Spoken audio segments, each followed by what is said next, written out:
2004-ലെ Athens ഒളിമ്പിക്സിൽ പുരുഷന്മാരുടെ double trap ഷൂട്ടിംഗിൽ വെള്ളി മെഡൽ നേടിയതാര്? രാജ്യവർദ്ധൻ സിംഗ് റാത്തോഡ്. 2004-ലെ ഏതൻസ് ഒളിമ്പിക്സിലാണ് രാജ്യവർദ്ധൻ സിംഗ് റാത്തോഡ് ഇന്ത്യക്കായി വെള്ളി മെഡൽ നേടിയത്. ഒളിമ്പിക്സിൽ ഷൂട്ടിംഗിൽ മെഡൽ നേടുന്ന ആദ്യത്തെ ഇന്ത്യക്കാരനാണ് അദ്ദേഹം.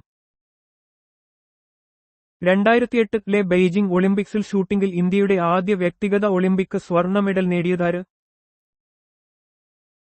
അഭിനവ് ബിന്ദ്ര. അഭിനവ് ബിന്ദ്ര 2008-ലെ ബെയ്ജിംഗ് ഒളിമ്പിക്സിൽ 10 മീറ്റർ എയർ റൈഫിൾ വിഭാഗത്തിലാണ് ഇന്ത്യക്ക് ആദ്യ വ്യക്തിഗത സ്വർണ്ണ മെഡൽ സമ്മാനിച്ചത്. ഇത് ഇന്ത്യയുടെ ഒളിമ്പിക് ചരിത്രത്തിലെ ഒരു സുപ്രധാന നേട്ടമാണ്.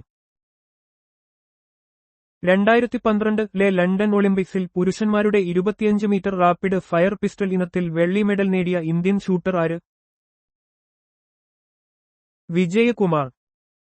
വിജയകുമാർ 2012-ലെ ലണ്ടൻ ഒളിമ്പിക്സിൽ പുരുഷന്മാരുടെ 25 മീറ്റർ റാപ്പിഡ് ഫയർ പിസ്റ്റൾ വിഭാഗത്തിൽ വെള്ളി മെഡൽ നേടി.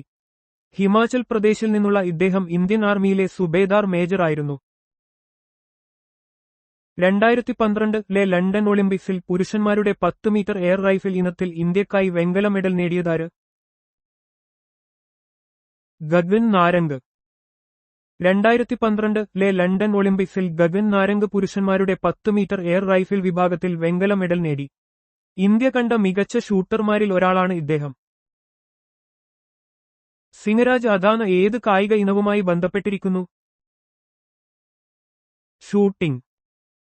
പാരാലിമ്പിക് മെഡൽ ജേതാവായ സിംഗരാജ് അദാന ഷൂട്ടിംഗ് എന്ന കായിക ഇനവുമായി ബന്ധപ്പെട്ടിരിക്കുന്നു. 2020 ടോക്കിയോ പാരാലിമ്പിക്സിൽ ഇദ്ദേഹം ഇന്ത്യക്കായി മെഡലുകൾ നേടിയിട്ടുണ്ട്. വാട്ടർ പോളോ, കബഡി തുടങ്ങിയ കായിക വിനോദങ്ങളിലെ ഒരു ടീമിൽ എത്ര കളിക്കാർ ഉണ്ടാകും? 7. വാട്ടർ പോളോ, കബഡി തുടങ്ങിയ ടീം ഗെയിമുകളിൽ ഓരോ ടീമിലും 7 കളിക്കാർ വീതമാണുള്ളത്. ഈ കളിക്കാരാണ് കളിക്കളത്തിൽ നേരിട്ട് പങ്കെടുക്കുന്നത്. ലോണ എന്ന പദം ഏത് കായിക ഇനവുമായി ബന്ധപ്പെട്ടിരിക്കുന്നു? കബഡി. കബഡി കളിയുമായി ബന്ധപ്പെട്ട ഒരു പ്രധാന പദമാണ് ലോണ. എതിർ ടീമിലെ എല്ലാ കളിക്കാരെയും പുറത്താക്കുമ്പോൾ ലഭിക്കുന്ന അധിക പോയിന്റുകളെയാണ് ലോണ എന്ന് പറയുന്നത്. ഒരു ഖോ-ഖോ ടീമിൽ മത്സരസമയത്ത് എത്ര കളിക്കാർ കളിക്കളത്തിലുണ്ടാകും? 9. ഖോ-ഖോ ഒരു പരമ്പരാഗത ഇന്ത്യൻ കളിയാണ്. ഒരു ഖോ-ഖോ ടീമിൽ മത്സരസമയത്ത് കളിക്കളത്തിൽ 9 കളിക്കാർ ഉണ്ടാകും. രാജീവ് ഗാന്ധി ഖേൽ രത്ന അവാർഡ് എന്ന് മുൻപ് അറിയപ്പെട്ടിരുന്ന ഇന്ത്യയുടെ പരമോന്നത കായിക ബഹുമതിയുടെ ഇപ്പോഴത്തെ പേരെന്താണ്? Major Dhyan Chand Khel Ratna award. ഇന്ത്യയുടെ പരമോന്നത കായിക ബഹുമതിയായ Rajeev Gandhi Khel Ratna award 2021-ൽ major Dhyan Chand Khel Ratna award എന്ന് പുനർനാമകരണം ചെയ്യപ്പെട്ടു. ഹോക്കി ഇതിഹാസം മേജർ ധ്യാൻചന്ദിനോടുള്ള ആദരസൂചകമായാണ് ഈ മാറ്റം. ഇന്ത്യയുടെ പരമോന്നത കായിക ബഹുമതിയായ ഖേൽ രത്ന അവാർഡ് ഏതു വർഷമാണ് സ്ഥാപിക്കപ്പെട്ടത്? 1991 മുതൽ 1992 വരെ. ഇന്ത്യയുടെ പരമോന്നത കായിക ബഹുമതിയായ ഖേൽ രത്ന അവാർഡ് 1991 മുതൽ 1992 വരെ വർഷങ്ങളിലാണ് സ്ഥാപിക്കപ്പെട്ടത്. കായികരംഗത്തെ മികച്ച പ്രകടനങ്ങൾ അംഗീകരിക്കുന്നതിനായിട്ടാണ് ഈ അവാർഡ് നൽകപ്പെടുന്നത്. മേജർ ധ്യാൻചന്ദ് ഖേൽ രത്ന പുരസ്കാരം നൽകുന്ന കേന്ദ്ര മന്ത്രാലയം ഏതാണ്? യുവജനകാര്യ, കായിക മന്ത്രാലയം. മേജർ ധ്യാൻചന്ദ് ഖേൽ രത്ന പുരസ്കാരം ഇന്ത്യയുടെ പരമോന്നത കായിക ബഹുമതിയാണ്. ഇത് എല്ലാ വർഷവും യുവജനകാര്യ, കായിക മന്ത്രാലയമാണ് നൽകുന്നത്. മികച്ച കായിക താരങ്ങളെ ആദരിക്കുക എന്നതാണ് ഈ അവാർഡിന്റെ ലക്ഷ്യം. മേജർ ധ്യാൻചന്ദ് ഖേൽ രത്ന പുരസ്കാരത്തോടൊപ്പം ലഭിക്കുന്ന കാഷ് പ്രൈസ് എത്രയാണ്? 25 ലക്ഷം രൂപ. മേജർ ധ്യാൻചന്ദ് ഖേൽ രത്ന പുരസ്കാരം രാജ്യത്തെ കായികരംഗത്തെ മികച്ച പ്രകടനങ്ങൾക്കുള്ള അംഗീകാരമാണ്. 25 ലക്ഷം രൂപയും ഒരു മെഡലും പ്രശംസാപത്രവും ഈ പുരസ്കാരത്തിൽ ഉൾപ്പെടുന്നു. ഇത് കായിക താരങ്ങളെ കൂടുതൽ മികവിലേക്ക് നയിക്കാൻ പ്രോത്സാഹിപ്പിക്കുന്നു. 2023-ൽ മേജർ ധ്യാൻചന്ദ് ഖേൽ രത്ന പുരസ്കാരം ലഭിച്ചത് ആർക്കാണ്? ചിരാഗ് ചന്ദ്രശേഖർ ഷെട്ടി, രംഗിറെഡ്ഡി സാത്വിക് സായി രാജ്. 2023-ൽ ബാഡ്മിന്റൺ താരങ്ങളായ ചിരാഗ് ചന്ദ്രശേഖർ ഷെട്ടിക്കും രംഗിറെഡ്ഡി സാത്വിക് സായി രാജിനുമാണ് മേജർ ധ്യാൻചന്ദ് ഖേൽ രത്ന പുരസ്കാരം ലഭിച്ചത്. ഇരുവരും രാജ്യത്തിനുവേണ്ടി മികച്ച പ്രകടനങ്ങൾ കാഴ്ചവെച്ചവരാണ്. എത്ര വർഷത്തെ മികച്ച പ്രകടനത്തിനാണ് കായിക താരങ്ങൾക്ക് അർജുന അവാർഡ് നൽകുന്നത്? കഴിഞ്ഞ 3 വർഷത്തെ മികച്ച അന്താരാഷ്ട്ര പ്രകടനം. അർജുന അവാർഡ് കായികരംഗത്തെ മികവിനുള്ള ഇന്ത്യയുടെ രണ്ടാമത്തെ വലിയ പുരസ്കാരമാണ്. ഇത് കഴിഞ്ഞ 3 വർഷത്തെ അന്താരാഷ്ട്ര തലത്തിലെ മികച്ച പ്രകടനങ്ങൾ വിലയിരുത്തിയാണ് നൽകുന്നത്. ഈ പുരസ്കാരം 1961-ൽ സ്ഥാപിതമായി. അർജുന അവാർഡിനൊപ്പം ലഭിക്കുന്ന സമ്മാനത്തുക എത്രയാണ്? 15 ലക്ഷം രൂപ. കായികരംഗത്തെ ശ്രദ്ധേയമായ നേട്ടങ്ങൾക്ക് നൽകുന്ന അർജുന അവാർഡിനൊപ്പം 15 ലക്ഷം രൂപയും ഒരു വെങ്കല പ്രതിമയും പ്രശംസാപത്രവും നൽകുന്നു. ഇത് കായിക താരങ്ങൾക്ക് കൂടുതൽ നേട്ടങ്ങൾ കൈവരിക്കാൻ പ്രചോദനമാകുന്നു. 2023-ൽ അർജുന അവാർഡ് ലഭിച്ച പ്രമുഖ ക്രിക്കറ്റ് താരം ആരാണ്? മുഹമ്മദ് ഷമി. 2023-ൽ ഇന്ത്യൻ ക്രിക്കറ്റ് താരം മുഹമ്മദ് ഷമിക്ക് അർജുന അവാർഡ് ലഭിച്ചു. അദ്ദേഹം ലോകകപ്പ് ഉൾപ്പെടെയുള്ള ടൂർണമെന്റുകളിൽ ഇന്ത്യയ്ക്കു വേണ്ടി മികച്ച പ്രകടനം കാഴ്ചവെച്ചിട്ടുണ്ട്. ഇത് അദ്ദേഹത്തിന്റെ കായിക ജീവിതത്തിലെ വലിയ അംഗീകാരമാണ്.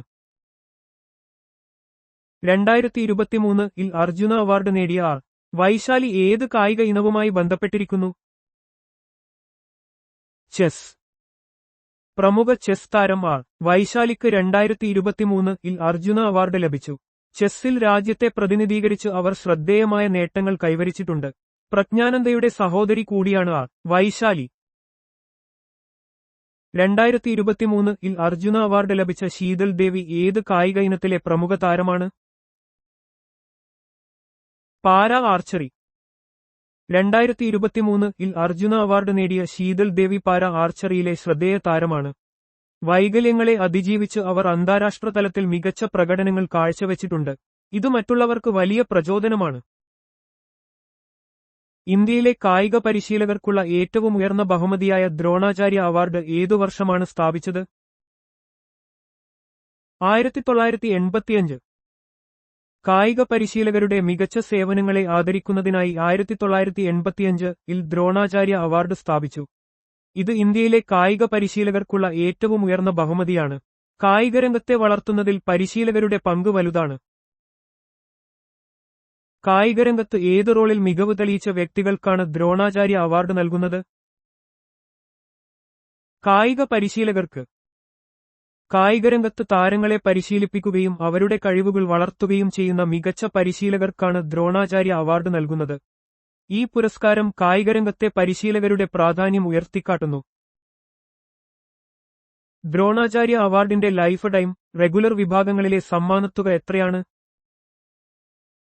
ലൈഫ് ടൈം വിഭാഗത്തിന് 15 ലക്ഷം രൂപയും റെഗുലർ വിഭാഗത്തിന് 10 ലക്ഷം രൂപയും. ദ്രോണാചാര്യ അവാർഡ് കായിക പരിശീലകർക്ക് നൽകുന്ന ഇന്ത്യയിലെ പരമോന്നത ബഹുമതിയാണ്. കായികരംഗത്ത് മികച്ച സംഭാവനകൾ നൽകുന്ന പരിശീലകരെ ആദരിക്കുന്നതിനാണ് ഈ അവാർഡ് നൽകുന്നത്. ഈ അവാർഡ് ആദ്യമായി നൽകിയത് 1985-ലായിരുന്നു. 2023-ൽ ദ്രോണാചാര്യ അവാർഡ് ലഭിച്ച ആർ. ബി. രമേശ് ഏത് കായിക ഇനത്തിലെ പ്രശസ്ത പരിശീലകനാണ്? Chess. R. B. Ramesh Indian chess ലോകത്തെ പ്രമുഖനായ പരിശീലകനാണ്. നിരവധി യുവ ചെസ് താരങ്ങളെ അദ്ദേഹം പരിശീലിപ്പിച്ച് അന്താരാഷ്ട്ര തലത്തിൽ എത്തിച്ചിട്ടുണ്ട്. 2023-ലെ ദ്രോണാചാര്യ അവാർഡ് അദ്ദേഹത്തിന്റെ ഈ രംഗത്തെ സംഭാവനകളെ മാനിച്ചുകൊണ്ടാണ് നൽകിയത്. 2023-ൽ ദ്രോണാചാര്യ അവാർഡ് ലഭിച്ച ശിവേന്ദ്ര സിംഗ് ഏത് കായിക ഇനത്തിലെ പരിശീലകനാണ്? ഹോക്കി. മുൻ ഇന്ത്യൻ ഹോക്കി താരമായ ശിവേന്ദ്ര സിംഗ് പിന്നീട് പരിശീലകനായി മാറി. ഇന്ത്യൻ ഹോക്കി ടീമിന്റെ മുന്നേറ്റങ്ങളിൽ അദ്ദേഹത്തിന്റെ പങ്ക് വലുതാണ്. 2023-ലെ ദ്രോണാചാര്യ അവാർഡ് ഹോക്കിക്ക് നൽകിയ സംഭാവനകളെ മാനിച്ച് അദ്ദേഹത്തിന് ലഭിച്ചു. കായികരംഗത്തെ സമഗ്ര സംഭാവനകൾക്കുള്ള ധ്യാൻചന്ദ് അവാർഡ് ഏതു വർഷമാണ് സ്ഥാപിച്ചത്? 2002. ഹോക്കി ഇതിഹാസം മേജർ ധ്യാൻചന്ദിന്റെ ഓർമ്മയ്ക്കായി ഏർപ്പെടുത്തിയ ഈ അവാർഡ് 2002-ലാണ് സ്ഥാപിതമായത്. കായികരംഗത്ത് ജീവിതകാലം മുഴുവൻ വലിയ സംഭാവനകൾ നൽകിയവർക്ക് ഈ പുരസ്കാരം നൽകുന്നു. കളിക്കാർക്ക് സജീവ കരിയറിലും അതിനുശേഷവുമുള്ള സംഭാവനകൾ പരിഗണിച്ചാണ് ഈ അവാർഡ് നൽകുന്നത്. ഏത് സംഭാവനക്കാണ് കളിക്കാരെ ധ്യാൻചന്ദ് അവാർഡ് നൽകി ആദരിക്കുന്നത്? സജീവമായ കളി ജീവിതത്തിലും അതിനുശേഷവും കായികരംഗത്ത് നൽകിയ സമഗ്ര സംഭാവനകൾക്ക്. ധ്യാൻചന്ദ് അവാർഡ് കായികരംഗത്തെ ഒരു വ്യക്തിയുടെ ജീവിതകാലത്തെ സംഭാവനകളെയാണ് ആദരിക്കുന്നത്. ഇത് കളിക്കാർക്ക് കളിക്കുന്ന സമയത്തും വിരമിച്ചതിനു ശേഷവും കായികരംഗത്ത് നൽകിയ മികച്ച സംഭാവനകൾ പരിഗണിച്ചു നൽകുന്നു. കായികരംഗത്തിന്റെ വളർച്ചയ്ക്കും പ്രചാരണത്തിനും വേണ്ടിയുള്ള അവരുടെ പരിശ്രമങ്ങളെ ഇത് അംഗീകരിക്കുന്നു. ധ്യാൻചന്ദ് അവാർഡിനൊപ്പം ലഭിക്കുന്ന സമ്മാനത്തുക എത്രയാണ്? 10 ലക്ഷം രൂപ. കായികരംഗത്തെ സമഗ്ര സംഭാവനകൾക്കുള്ള ധ്യാൻചന്ദ് അവാർഡിന് 10 ലക്ഷം രൂപ സമ്മാനത്തുകയായി ലഭിക്കുന്നു. ഹോക്കി മാന്ത്രികൻ മേജർ ധ്യാൻചന്ദിന്റെ പേരിൽ ഏർപ്പെടുത്തിയ ഈ അവാർഡ് ജീവിതകാലം മുഴുവൻ കായികരംഗത്ത് മികച്ച സംഭാവനകൾ നൽകിയ വ്യക്തികളെ ആദരിക്കുന്നു. 2002 ഈ പുരസ്കാരം നിലവിൽ വന്നത്. ലോകത്തിലെ ആദ്യത്തെ മതമായി കണക്കാക്കപ്പെടുന്നത് എന്താണ്? സനാതനധർമ്മം. സനാതനധർമ്മം പൊതുവായി ഹിന്ദുമതം എന്നറിയപ്പെടുന്നു. ഇത് ലോകത്തിലെ ഏറ്റവും പഴക്കമുള്ള മതവിശ്വാസങ്ങളിലൊന്നായി കണക്കാക്കപ്പെടുന്നു. ഇതിന് ഒരു സ്ഥാപകനില്ലെന്നും അനശ്വരമായ സത്യങ്ങളെ അടിസ്ഥാനമാക്കിയുള്ള ജീവിതരീതിയാണെന്നും വിശ്വസിക്കപ്പെടുന്നു. വേദങ്ങളും ഉപനിഷത്തുകളും പോലുള്ള പ്രാചീന ഗ്രന്ഥങ്ങളിലൂടെ ഇത് ആയിരക്കണക്കിന് വർഷങ്ങളായി നിലനിൽക്കുന്നു. ഉത്തരധ്രുവത്തിലെത്തിയ ആദ്യത്തെ വനിത ആരായിരുന്നു? Ann Bancroft. 1986 അമേരിക്കൻ പര്യവേഷകയായ ആൻ ബാൻക്രോഫ്റ്റ് ഉത്തരധ്രുവത്തിലെത്തിയ ആദ്യത്തെ വനിതയായി ചരിത്രം കുറിച്ചു. ഈ നേട്ടം വനിതാ പര്യവേഷകർക്ക് വലിയ പ്രചോദനമായി മാറി. ധ്രുവപ്രദേശങ്ങളിലെ സാഹസിക യാത്രകളിൽ സ്ത്രീകളുടെ പങ്കാളിത്തം വർദ്ധിപ്പിക്കാൻ ഇത് സഹായിച്ചു. പുസ്തകം അച്ചടിച്ച ആദ്യ രാജ്യം ഏതാണ്? ചൈന. പുസ്തക അച്ചടിയുടെ സാങ്കേതികവിദ്യ ആദ്യമായി വികസിപ്പിച്ചത് ചൈനയിലാണ്. AD 868 അച്ചടിച്ച ഡയമണ്ട് സൂത്ര എന്ന ബുക്കാണ് നിലവിൽ ലഭ്യമായതിൽ ഏറ്റവും പഴക്കമുള്ള അച്ചടിച്ച പുസ്തകം. ഈ കണ്ടുപിടുത്തം അറിവിന്റെയും വിവരങ്ങളുടെയും വ്യാപനത്തിന് ലോകമെമ്പാടും വിപ്ലവകരമായ മാറ്റങ്ങൾ വരുത്തി. കടലാസ് കറൻസി ആദ്യമായി പുറത്തിറക്കിയ രാജ്യം ഏതാണ്? ചൈന. കടലാസ് കറൻസി ആദ്യമായി പുറത്തിറക്കിയത് ചൈനയാണ്. താങ് രാജവംശത്തിന്റെ കാലഘട്ടത്തിൽ ഏകദേശം AD 7-ാം നൂറ്റാണ്ട് ചൈനയിൽ ഈ സമ്പ്രദായം ആരംഭിക്കുകയും സോങ് രാജവംശത്തിന്റെ കാലത്ത് AD 11-ാം നൂറ്റാണ്ട് ഇത് വ്യാപകമാവുകയും ചെയ്തു. ഇത് ലോകത്തിലെ ധനകാര്യ സമ്പ്രദായത്തിൽ ഒരു വലിയ മാറ്റത്തിന് തുടക്കമിട്ടു. സിവിൽ സർവീസ് മത്സരം ആദ്യമായി ആരംഭിച്ച രാജ്യം ഏതാണ്? ചൈന. ലോകത്ത് സിവിൽ സർവീസ് പരീക്ഷകൾ ആദ്യമായി ആരംഭിച്ചത് ചൈനയിലാണ്. ക്വിൻ രാജവംശത്തിന്റെ BC 221 മുതൽ 206 വരെ കാലഘട്ടത്തിൽ ഇതിന്റെ ആദ്യ രൂപങ്ങൾ ഉണ്ടായിരുന്നെങ്കിലും ഹാൻ രാജവംശത്തിന്റെ BC 206 AD 220 കാലത്താണ് ഇത് ഔദ്യോഗികമായി സ്ഥാപിക്കപ്പെട്ടത്. ഭരണനിർവഹണത്തിൽ യോഗ്യതയുള്ളവരെ തിരഞ്ഞെടുക്കുന്നതിനുള്ള ഒരു മാതൃകയായി ഇത് പിന്നീട് പല രാജ്യങ്ങൾക്കും പ്രചോദനമായി. അമേരിക്കൻ ഐക്യനാടുകളുടെ ആദ്യ പ്രസിഡന്റ് ആരായിരുന്നു? George Washington. അമേരിക്കൻ ഐക്യനാടുകളുടെ ആദ്യ പ്രസിഡന്റ് ജോർജ് വാഷിംഗ്ടൺ ആയിരുന്നു. 1789 ഏപ്രിൽ 30 അദ്ദേഹം സ്ഥാനമേറ്റു. അമേരിക്കൻ വിപ്ലവയുദ്ധത്തിൽ കോണ്ടിനെന്റൽ ആർമിയെ നയിച്ച വാഷിംഗ്ടൺ രാജ്യത്തിന്റെ ഭരണഘടനയുടെ രൂപീകരണത്തിലും സുപ്രധാന പങ്ക് വഹിച്ചു. ബ്രിട്ടന്റെ ആദ്യത്തെ പ്രധാനമന്ത്രി ആരായിരുന്നു? Robert Walpole. Sir Robert Walpole ആണ് ബ്രിട്ടന്റെ ആദ്യത്തെ യഥാർത്ഥ പ്രധാനമന്ത്രിയായി കണക്കാക്കപ്പെടുന്നത്. 1721 മുതൽ 1742 വരെ അദ്ദേഹം ഈ പദവിയിൽ സേവനമനുഷ്ഠിച്ചു. അദ്ദേഹത്തിന്റെ ഭരണകാലത്താണ് കാബിനറ്റ് സംവിധാനം വികസിപ്പിക്കുകയും പ്രധാനമന്ത്രിയുടെ പങ്ക് കൂടുതൽ വ്യക്തമാവുകയും ചെയ്തത്. ഐക്യരാഷ്ട്രസഭയുടെ ആദ്യത്തെ സെക്രട്ടറി ജനറൽ ആരായിരുന്നു? ട്രൈഗ്വേലി, നോർവേ. നോർവേക്കാരനായ ട്രൈഗ്വേലിയായിരുന്നു ഐക്യരാഷ്ട്രസഭയുടെ ആദ്യത്തെ സെക്രട്ടറി ജനറൽ. 1946 ഫെബ്രുവരി 1 അദ്ദേഹം ഈ പദവിയിലേക്ക് തിരഞ്ഞെടുക്കപ്പെട്ടു. ഐക്യരാഷ്ട്രസഭയുടെ പ്രവർത്തനങ്ങൾക്ക് അടിത്തറയിടുകയും അതിന്റെ ആദ്യകാല വെല്ലുവിളികളെ നേരിടുകയും ചെയ്തതിൽ അദ്ദേഹത്തിന് പ്രധാന പങ്കുണ്ടായിരുന്നു. വിദ്യാഭ്യാസം നിർബന്ധമാക്കിയ ആദ്യത്തെ രാജ്യം ഏതാണ്? പ്രഷ്യ. ലോകത്ത് വിദ്യാഭ്യാസം നിർബന്ധമാക്കിയ ആദ്യത്തെ രാജ്യം പ്രഷ്യ ആയിരുന്നു. 1717 ഫ്രെഡറിക് വില്യം ഒന്നാമന്റെ ഭരണകാലത്താണ് പ്രഷ്യയിൽ നിർബന്ധിത വിദ്യാഭ്യാസം പ്രാബല്യത്തിൽ വന്നത്. ഇത് യൂറോപ്പിലെ വിദ്യാഭ്യാസ സമ്പ്രദായത്തിൽ വലിയ സ്വാധീനം ചെലുത്തി. രേഖാമൂലമുള്ള ഭരണഘടന ആദ്യമായി രൂപീകരിച്ച രാജ്യം ഏതാണ്? അമേരിക്കൻ ഐക്യനാടുകൾ. ലോകത്ത് രേഖാമൂലമുള്ള ഭരണഘടന ആദ്യമായി രൂപീകരിച്ചത് അമേരിക്കൻ ഐക്യനാടുകളാണ്. 1787 ഫിലാഡൽഫിയയിൽ വെച്ച് ഇത് തയ്യാറാക്കുകയും 1789 പ്രാബല്യത്തിൽ വരികയും ചെയ്തു. മറ്റ് രാജ്യങ്ങൾക്ക് അവരുടെ ഭരണഘടനകൾ രൂപീകരിക്കുന്നതിൽ ഇത് ഒരു പ്രധാന മാതൃകയായി വർത്തിച്ചു. പാകിസ്ഥാന്റെ ആദ്യത്തെ ഗവർണർ ജനറൽ ആരായിരുന്നു?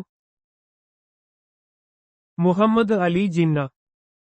പാകിസ്ഥാന്റെ ആദ്യത്തെ ഗവർണർ ജനറൽ മുഹമ്മദ് അലി ജിന്ന ആയിരുന്നു. 1947 ഓഗസ്റ്റ് 14 പാകിസ്ഥാൻ രൂപീകൃതമായപ്പോൾ അദ്ദേഹം ഈ പദവി ഏറ്റെടുത്തു. പാകിസ്ഥാന്റെ സ്ഥാപക പിതാവായി അദ്ദേഹം അറിയപ്പെടുന്നു. ചേരിചേരാ പ്രസ്ഥാനത്തിന്റെ ആദ്യ സമ്മേളനം എവിടെയാണ് നടന്നത്? ബെൽഗ്രേഡ്. ചേരിചേരാ പ്രസ്ഥാനത്തിന്റെ നോൺ അലൈൻഡ് മൂവ്മെന്റ് നാം ആദ്യ ഉച്ചകോടി 1961 സെപ്റ്റംബറിൽ യുഗോസ്ലാവിയയുടെ തലസ്ഥാനമായ ബെൽഗ്രേഡിൽ വെച്ച് നടന്നു. ശീതയുദ്ധകാലത്ത് രൂപം കൊണ്ട ഈ പ്രസ്ഥാനം ലോകരാജ്യങ്ങൾ ഏതെങ്കിലും ഒരു സൈനിക സഖ്യത്തിൽ ചേരാതെ സ്വതന്ത്രമായ വിദേശനയം പിന്തുടരുന്നതിന് ഊന്നൽ നൽകി. ചൈനയിലെത്തിയ ആദ്യത്തെ യൂറോപ്യൻ ആരായിരുന്നു? Marco Polo. വെനീഷ്യൻ വ്യാപാരിയും സഞ്ചാരിയുമായ മാർക്കോ പോളോയാണ് ചൈനയിലെത്തിയ ആദ്യത്തെ പ്രധാനപ്പെട്ട യൂറോപ്യൻ. 13-ാം നൂറ്റാണ്ടിൽ അദ്ദേഹം ചൈനയിലേക്ക് യാത്ര ചെയ്യുകയും കുബ്ലായ് ഖാന്റെ കൊട്ടാരത്തിൽ വർഷങ്ങളോളം സേവനമനുഷ്ഠിക്കുകയും ചെയ്തു. അദ്ദേഹത്തിന്റെ യാത്രാവിവരണങ്ങൾ യൂറോപ്പിൽ ചൈനയെക്കുറിച്ചുള്ള അറിവ് പ്രചരിപ്പിക്കുന്നതിൽ വലിയ പങ്ക് വഹിച്ചു. ലോകത്ത് ആദ്യമായി യന്ത്രസഹായത്താൽ പറന്നുയർന്ന വ്യക്തികൾ ആരായിരുന്നു? റൈറ്റ് സഹോദരന്മാർ.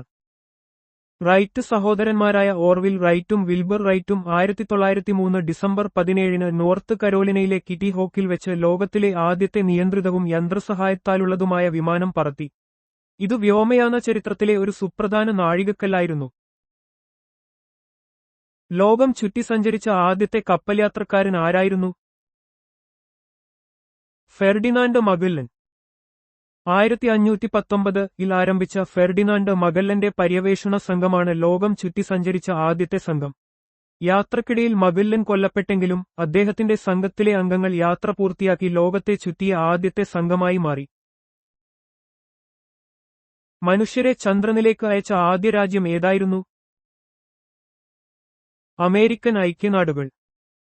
അമേരിക്കൻ ഐക്യനാടുകളാണ് മനുഷ്യരെ ചന്ദ്രനിലേക്ക് അയച്ച ആദ്യത്തെ രാജ്യം. അപ്പോളോ 11 ദൗത്യത്തിലൂടെ 1969 ജൂലൈ 20 നീൽ ആംസ്ട്രോങ് ചന്ദ്രനിലിറങ്ങി. ഇത് ബഹിരാകാശ പര്യവേഷണ ചരിത്രത്തിലെ ഒരു വലിയ നേട്ടമായിരുന്നു.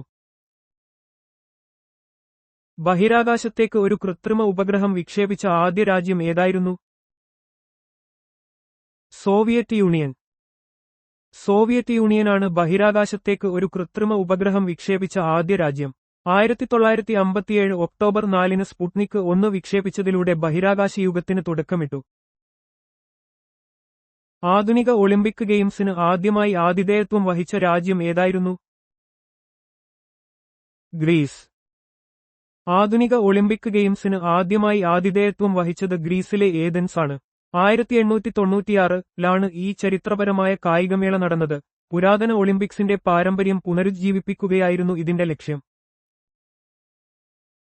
റിപ്പബ്ലിക് ഓഫ് ചൈനയുടെ ആദ്യ പ്രസിഡന്റ് ആരായിരുന്നു? Doctor Sun Yat sen. Doctor Sun Yat sen ആണ് റിപ്പബ്ലിക് ഓഫ് ചൈനയുടെ സ്ഥാപകനും ആദ്യ പ്രസിഡന്റും. 1911 സിൻഹായ് വിപ്ലവത്തിനു ശേഷം 1912 അദ്ദേഹം ഈ പദവിയിൽ നിയമിതനായി. അദ്ദേഹത്തെ ആധുനിക ചൈനയുടെ പിതാവായി കണക്കാക്കുന്നു. ആദ്യമായി അണുബോംബ് വർഷിക്കപ്പെട്ട നഗരം ഏതായിരുന്നു? Hiroshima, Japan. രണ്ടാം ലോകമഹായുദ്ധത്തിൽ 1945 ഓഗസ്റ്റ് 6 അമേരിക്ക ജപ്പാനിലെ ഹിരോഷിമ നഗരത്തിൽ ലിറ്റിൽ ബോയ് എന്ന അണുബോംബ് വർഷിച്ചു. ഇത് ലോകചരിത്രത്തിലെ ആദ്യത്തെ അണുബോംബ് ആക്രമണമായിരുന്നു. വലിയ ജൈവവൈവിധ്യത്തിനും അല്ലെങ്കിൽ മൃഗങ്ങളുടെ ജനസംഖ്യക്കും പേരുകേട്ട രാജ്യം ഏതാണ്? ഇന്ത്യ. ലോകത്തിലെ ഏറ്റവും വലിയ ജൈവവൈവിധ്യമുള്ള രാജ്യങ്ങളിൽ ഒന്നാണ് ഇന്ത്യ. വിവിധതരം ആവാസവ്യവസ്ഥകളും നിരവധി തരം സസ്യങ്ങളും മൃഗങ്ങളും ഇവിടെ കാണപ്പെടുന്നു. ഇത് ഒരു മെഗാഡൈവേഴ്സിറ്റി രാജ്യമായി ഇതിനെ മാറ്റുന്നു.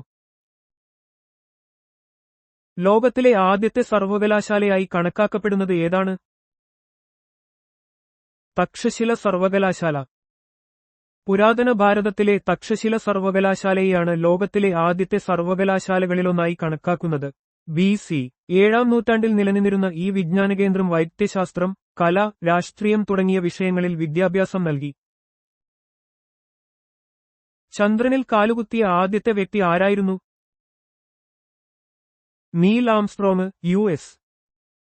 അമേരിക്കൻ ബഹിരാകാശ സഞ്ചാരിയായ നീൽ ആംസ്ട്രോങ് 1969 ജൂലൈ 20 അപ്പോളോ 11 ദൗത്യത്തിലൂടെ ചന്ദ്രനിൽ കാലുകുത്തിയ ആദ്യത്തെ മനുഷ്യനായി. മനുഷ്യന് ഒരു ചെറിയ ചുവടുവെപ്പ്, എന്നാൽ മാനവരാശിക്ക് ഒരു വലിയ കുതിച്ചുചാട്ടം എന്ന അദ്ദേഹത്തിന്റെ വാക്കുകൾ പ്രശസ്തമാണ്. ബഹിരാകാശത്തെത്തിയ ആദ്യത്തെ വ്യക്തി ആരായിരുന്നു? Major Yuri Gagarin, Russia. 1961 April 12 Russian ബഹിരാകാശ സഞ്ചാരിയായ യൂറി ഗഗാറിൻ വോസ്റ്റോക്ക് 1 എന്ന പേടകത്തിൽ ഭൂമിയെ ഒരു പ്രാവശ്യം വലംവെച്ച് ബഹിരാകാശത്തെത്തിയ ആദ്യത്തെ മനുഷ്യനായി ചരിത്രം കുറിച്ചു. ഈ നേട്ടം മാനവരാശിയുടെ ബഹിരാകാശ പര്യവേഷണത്തിലെ ഒരു സുപ്രധാന ചുവടുവയ്പായി കണക്കാക്കപ്പെടുന്നു. ബഹിരാകാശത്ത് നടന്ന ബഹിരാകാശ നടത്തം നടത്തിയ ആദ്യത്തെ വ്യക്തി ആരായിരുന്നു? Alexei Leonov, Russia. 1965 March 18 Soviet യൂണിയന്റെ അലക്സി ലിയോനോവ് വോസ്കോഡ് 2 എന്ന ദൗത്യത്തിൽ ബഹിരാകാശത്ത് ആദ്യമായി നടന്ന് ചരിത്രം സൃഷ്ടിച്ചു. ഇത് ബഹിരാകാശ പര്യവേഷണത്തിലെ ഒരു പ്രധാന നാഴികക്കല്ലായിരുന്നു. ഏകദേശം 12 മിനിറ്റോളം അദ്ദേഹം പേടകത്തിന് പുറത്ത് കറങ്ങി. ബഹിരാകാശത്തേക്ക് അയച്ച ആദ്യത്തെ സ്പേസ് ഷട്ടിൽ ഏതായിരുന്നു? കൊളംബിയ. 1981 ഏപ്രിൽ 12 നാസയുടെ കൊളംബിയ സ്പേസ് ഷട്ടിൽ STS-1 എന്ന ദൗത്യവുമായി ആദ്യമായി ബഹിരാകാശത്തേക്ക് യാത്ര ചെയ്തു. ഇത് ഒരു ബഹിരാകാശ പേടകത്തെ ഭൂമിയിലേക്ക് സുരക്ഷിതമായി തിരിച്ചെത്തിച്ച് വീണ്ടും ഉപയോഗിക്കാമെന്ന് തെളിയിച്ച ഒരു പ്രധാന നേട്ടമായിരുന്നു. ഇംഗ്ലണ്ടിന്റെ യുണൈറ്റഡ് കിങ്ഡം ആദ്യത്തെ വനിതാ പ്രധാനമന്ത്രി ആരായിരുന്നു? Margaret Thatcher. മാർഗരറ്റ് താച്ചർ 1979 മുതൽ 1990 വരെ യുണൈറ്റഡ് കിങ്ഡത്തിന്റെ പ്രധാനമന്ത്രിയായിരുന്നു. അയൺ ലേഡി എന്ന് അറിയപ്പെട്ടിരുന്ന അവർ ബ്രിട്ടീഷ് രാഷ്ട്രീയത്തിൽ വിപ്ലവകരമായ മാറ്റങ്ങൾ കൊണ്ടുവരികയും ശക്തമായ സാമ്പത്തിക പരിഷ്കാരങ്ങൾ നടപ്പിലാക്കുകയും ചെയ്തു. ഒരു മുസ്ലിം രാജ്യത്തെ ആദ്യത്തെ വനിതാ പ്രധാനമന്ത്രി ആരായിരുന്നു? ബേനസീർ ഭൂട്ടോ, പാകിസ്ഥാൻ. പാകിസ്ഥാനിലെ പ്രമുഖ രാഷ്ട്രീയ നേതാവായിരുന്ന ബേനസീർ ഭൂട്ടോ 1988 ഒരു മുസ്ലിം ഭൂരിപക്ഷ രാജ്യത്ത് പ്രധാനമന്ത്രിയായ ആദ്യത്തെ വനിതയായി ചരിത്രം കുറിച്ചു. പാകിസ്ഥാൻ പീപ്പിൾസ് പാർട്ടിയുടെ ചെയർപേഴ്സണായിരുന്ന അവർ 2 തവണ പാകിസ്ഥാന്റെ പ്രധാനമന്ത്രി പദം അലങ്കരിച്ചു. ലോകത്തിലെ ഏതൊരു രാജ്യത്തെയും ആദ്യത്തെ വനിതാ പ്രധാനമന്ത്രി ആരായിരുന്നു? സിരിമാവോ ബണ്ടാരനായകെ, ശ്രീലങ്ക. 1960 ശ്രീലങ്കയുടെ പ്രധാനമന്ത്രിയായി അധികാരമേറ്റ സിരിമാവോ ബണ്ടാരനായകെ ലോകത്തിലെ ആദ്യത്തെ വനിതാ പ്രധാനമന്ത്രിയായി ചരിത്രത്തിൽ ഇടം നേടി. 3 തവണ അവർ ശ്രീലങ്കയുടെ പ്രധാനമന്ത്രി പദം അലങ്കരിച്ചു. ബഹിരാകാശത്തേക്ക് പോയ ആദ്യത്തെ വനിത ആരായിരുന്നു? Valentina Tereshkova, Soviet Union. 1963 June 16 Vostok 6 എന്ന പേടകത്തിൽ സോവിയറ്റ് യൂണിയന്റെ വാലന്റീന തെരസ്കോവ ബഹിരാകാശത്തേക്ക് യാത്ര ചെയ്ത ആദ്യത്തെ വനിതയായി മാറി. ഇത് ബഹിരാകാശ പര്യവേഷണ രംഗത്ത് വനിതകളുടെ പങ്കാളിത്തത്തിന് വഴിതുറന്ന ഒരു സുപ്രധാന സംഭവമായിരുന്നു. എവറസ്റ്റ് കൊടുമുടി കീഴടക്കിയ ആദ്യത്തെ വനിത ആരായിരുന്നു? ജുങ്കോ താബേ, ജപ്പാൻ. 1975 മെയ് 16 ജപ്പാനിൽ നിന്നുള്ള പർവ്വതാരോഹകയായ ജുങ്കോ താബേയി ലോകത്തിലെ ഏറ്റവും ഉയരം കൂടിയ കൊടുമുടിയായ എവറസ്റ്റ് കീഴടക്കിയ ആദ്യത്തെ വനിതയായി. 7 ഭൂഖണ്ഡങ്ങളിലെയും ഏറ്റവും ഉയരം കൂടിയ കൊടുമുടികൾ കീഴടക്കിയ ആദ്യത്തെ വനിതയും അവരായിരുന്നു. ഇന്ത്യയിലെത്തിയ ആദ്യത്തെ പ്രധാന വിദേശ ആക്രമണകാരി ആരായിരുന്നു?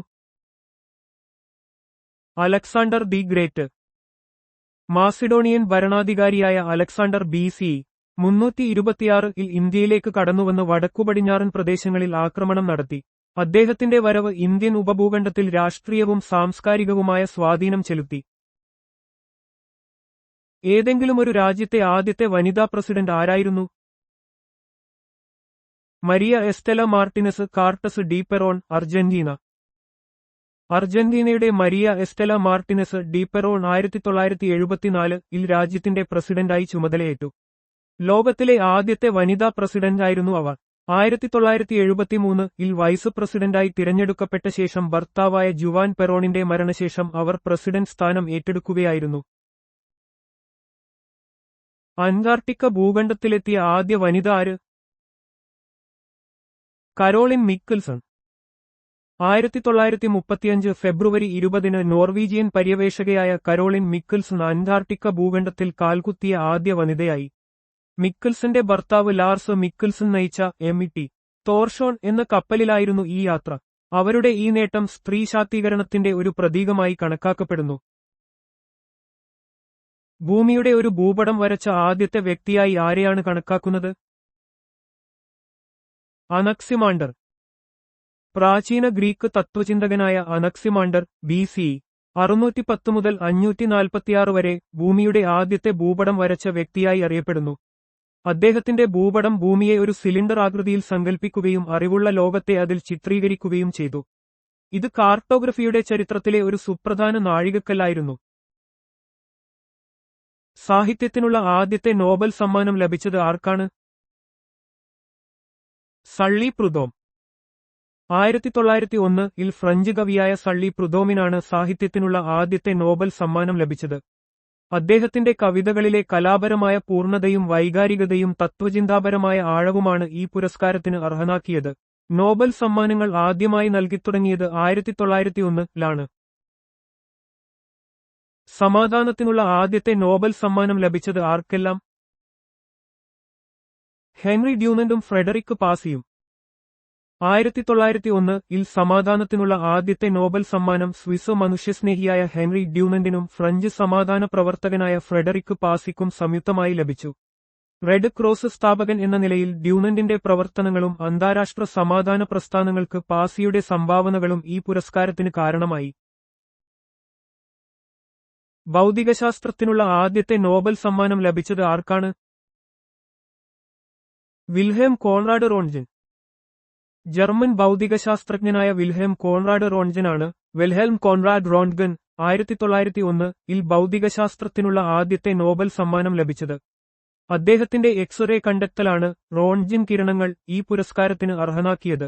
ഈ കണ്ടെത്തൽ വൈദ്യശാസ്ത്രരംഗത്ത് വിപ്ലവകരമായ മാറ്റങ്ങൾ വരുത്തി. രസതന്ത്രത്തിനുള്ള ആദ്യത്തെ നോബൽ സമ്മാനം ലഭിച്ചത് ആർക്കാണ്? Jacobus Henricus van Hoff. Dutch രസതന്ത്രജ്ഞനായ ജാക്കോബസ് ഹെൻറിക്കസ് വാൻ ഹോഫിനാണ് Jacobus Henricus van t Hoff 1901-ൽ രസതന്ത്രത്തിനുള്ള ആദ്യത്തെ നോബൽ സമ്മാനം ലഭിച്ചത്. രാസചലനാത്മകതയെയും ലായനികളിലെ ഓസ്മോട്ടിക് മർദ്ദത്തെയും കുറിച്ചുള്ള അദ്ദേഹത്തിന്റെ കണ്ടെത്തലുകളാണ് ഈ അംഗീകാരത്തിന് വഴിയൊരുക്കിയത്. ആധുനിക ഭൗതിക രസതന്ത്രത്തിന്റെ സ്ഥാപകരിലൊരാളായി അദ്ദേഹം കണക്കാക്കപ്പെടുന്നു. സാമ്പത്തിക ശാസ്ത്രത്തിനുള്ള ആദ്യത്തെ നോബൽ സമ്മാനം ലഭിച്ചത് ആർക്കെല്ലാം? റാഗ്നർ ഫ്രിഷും ജാൻ ടിംബെർഗനും.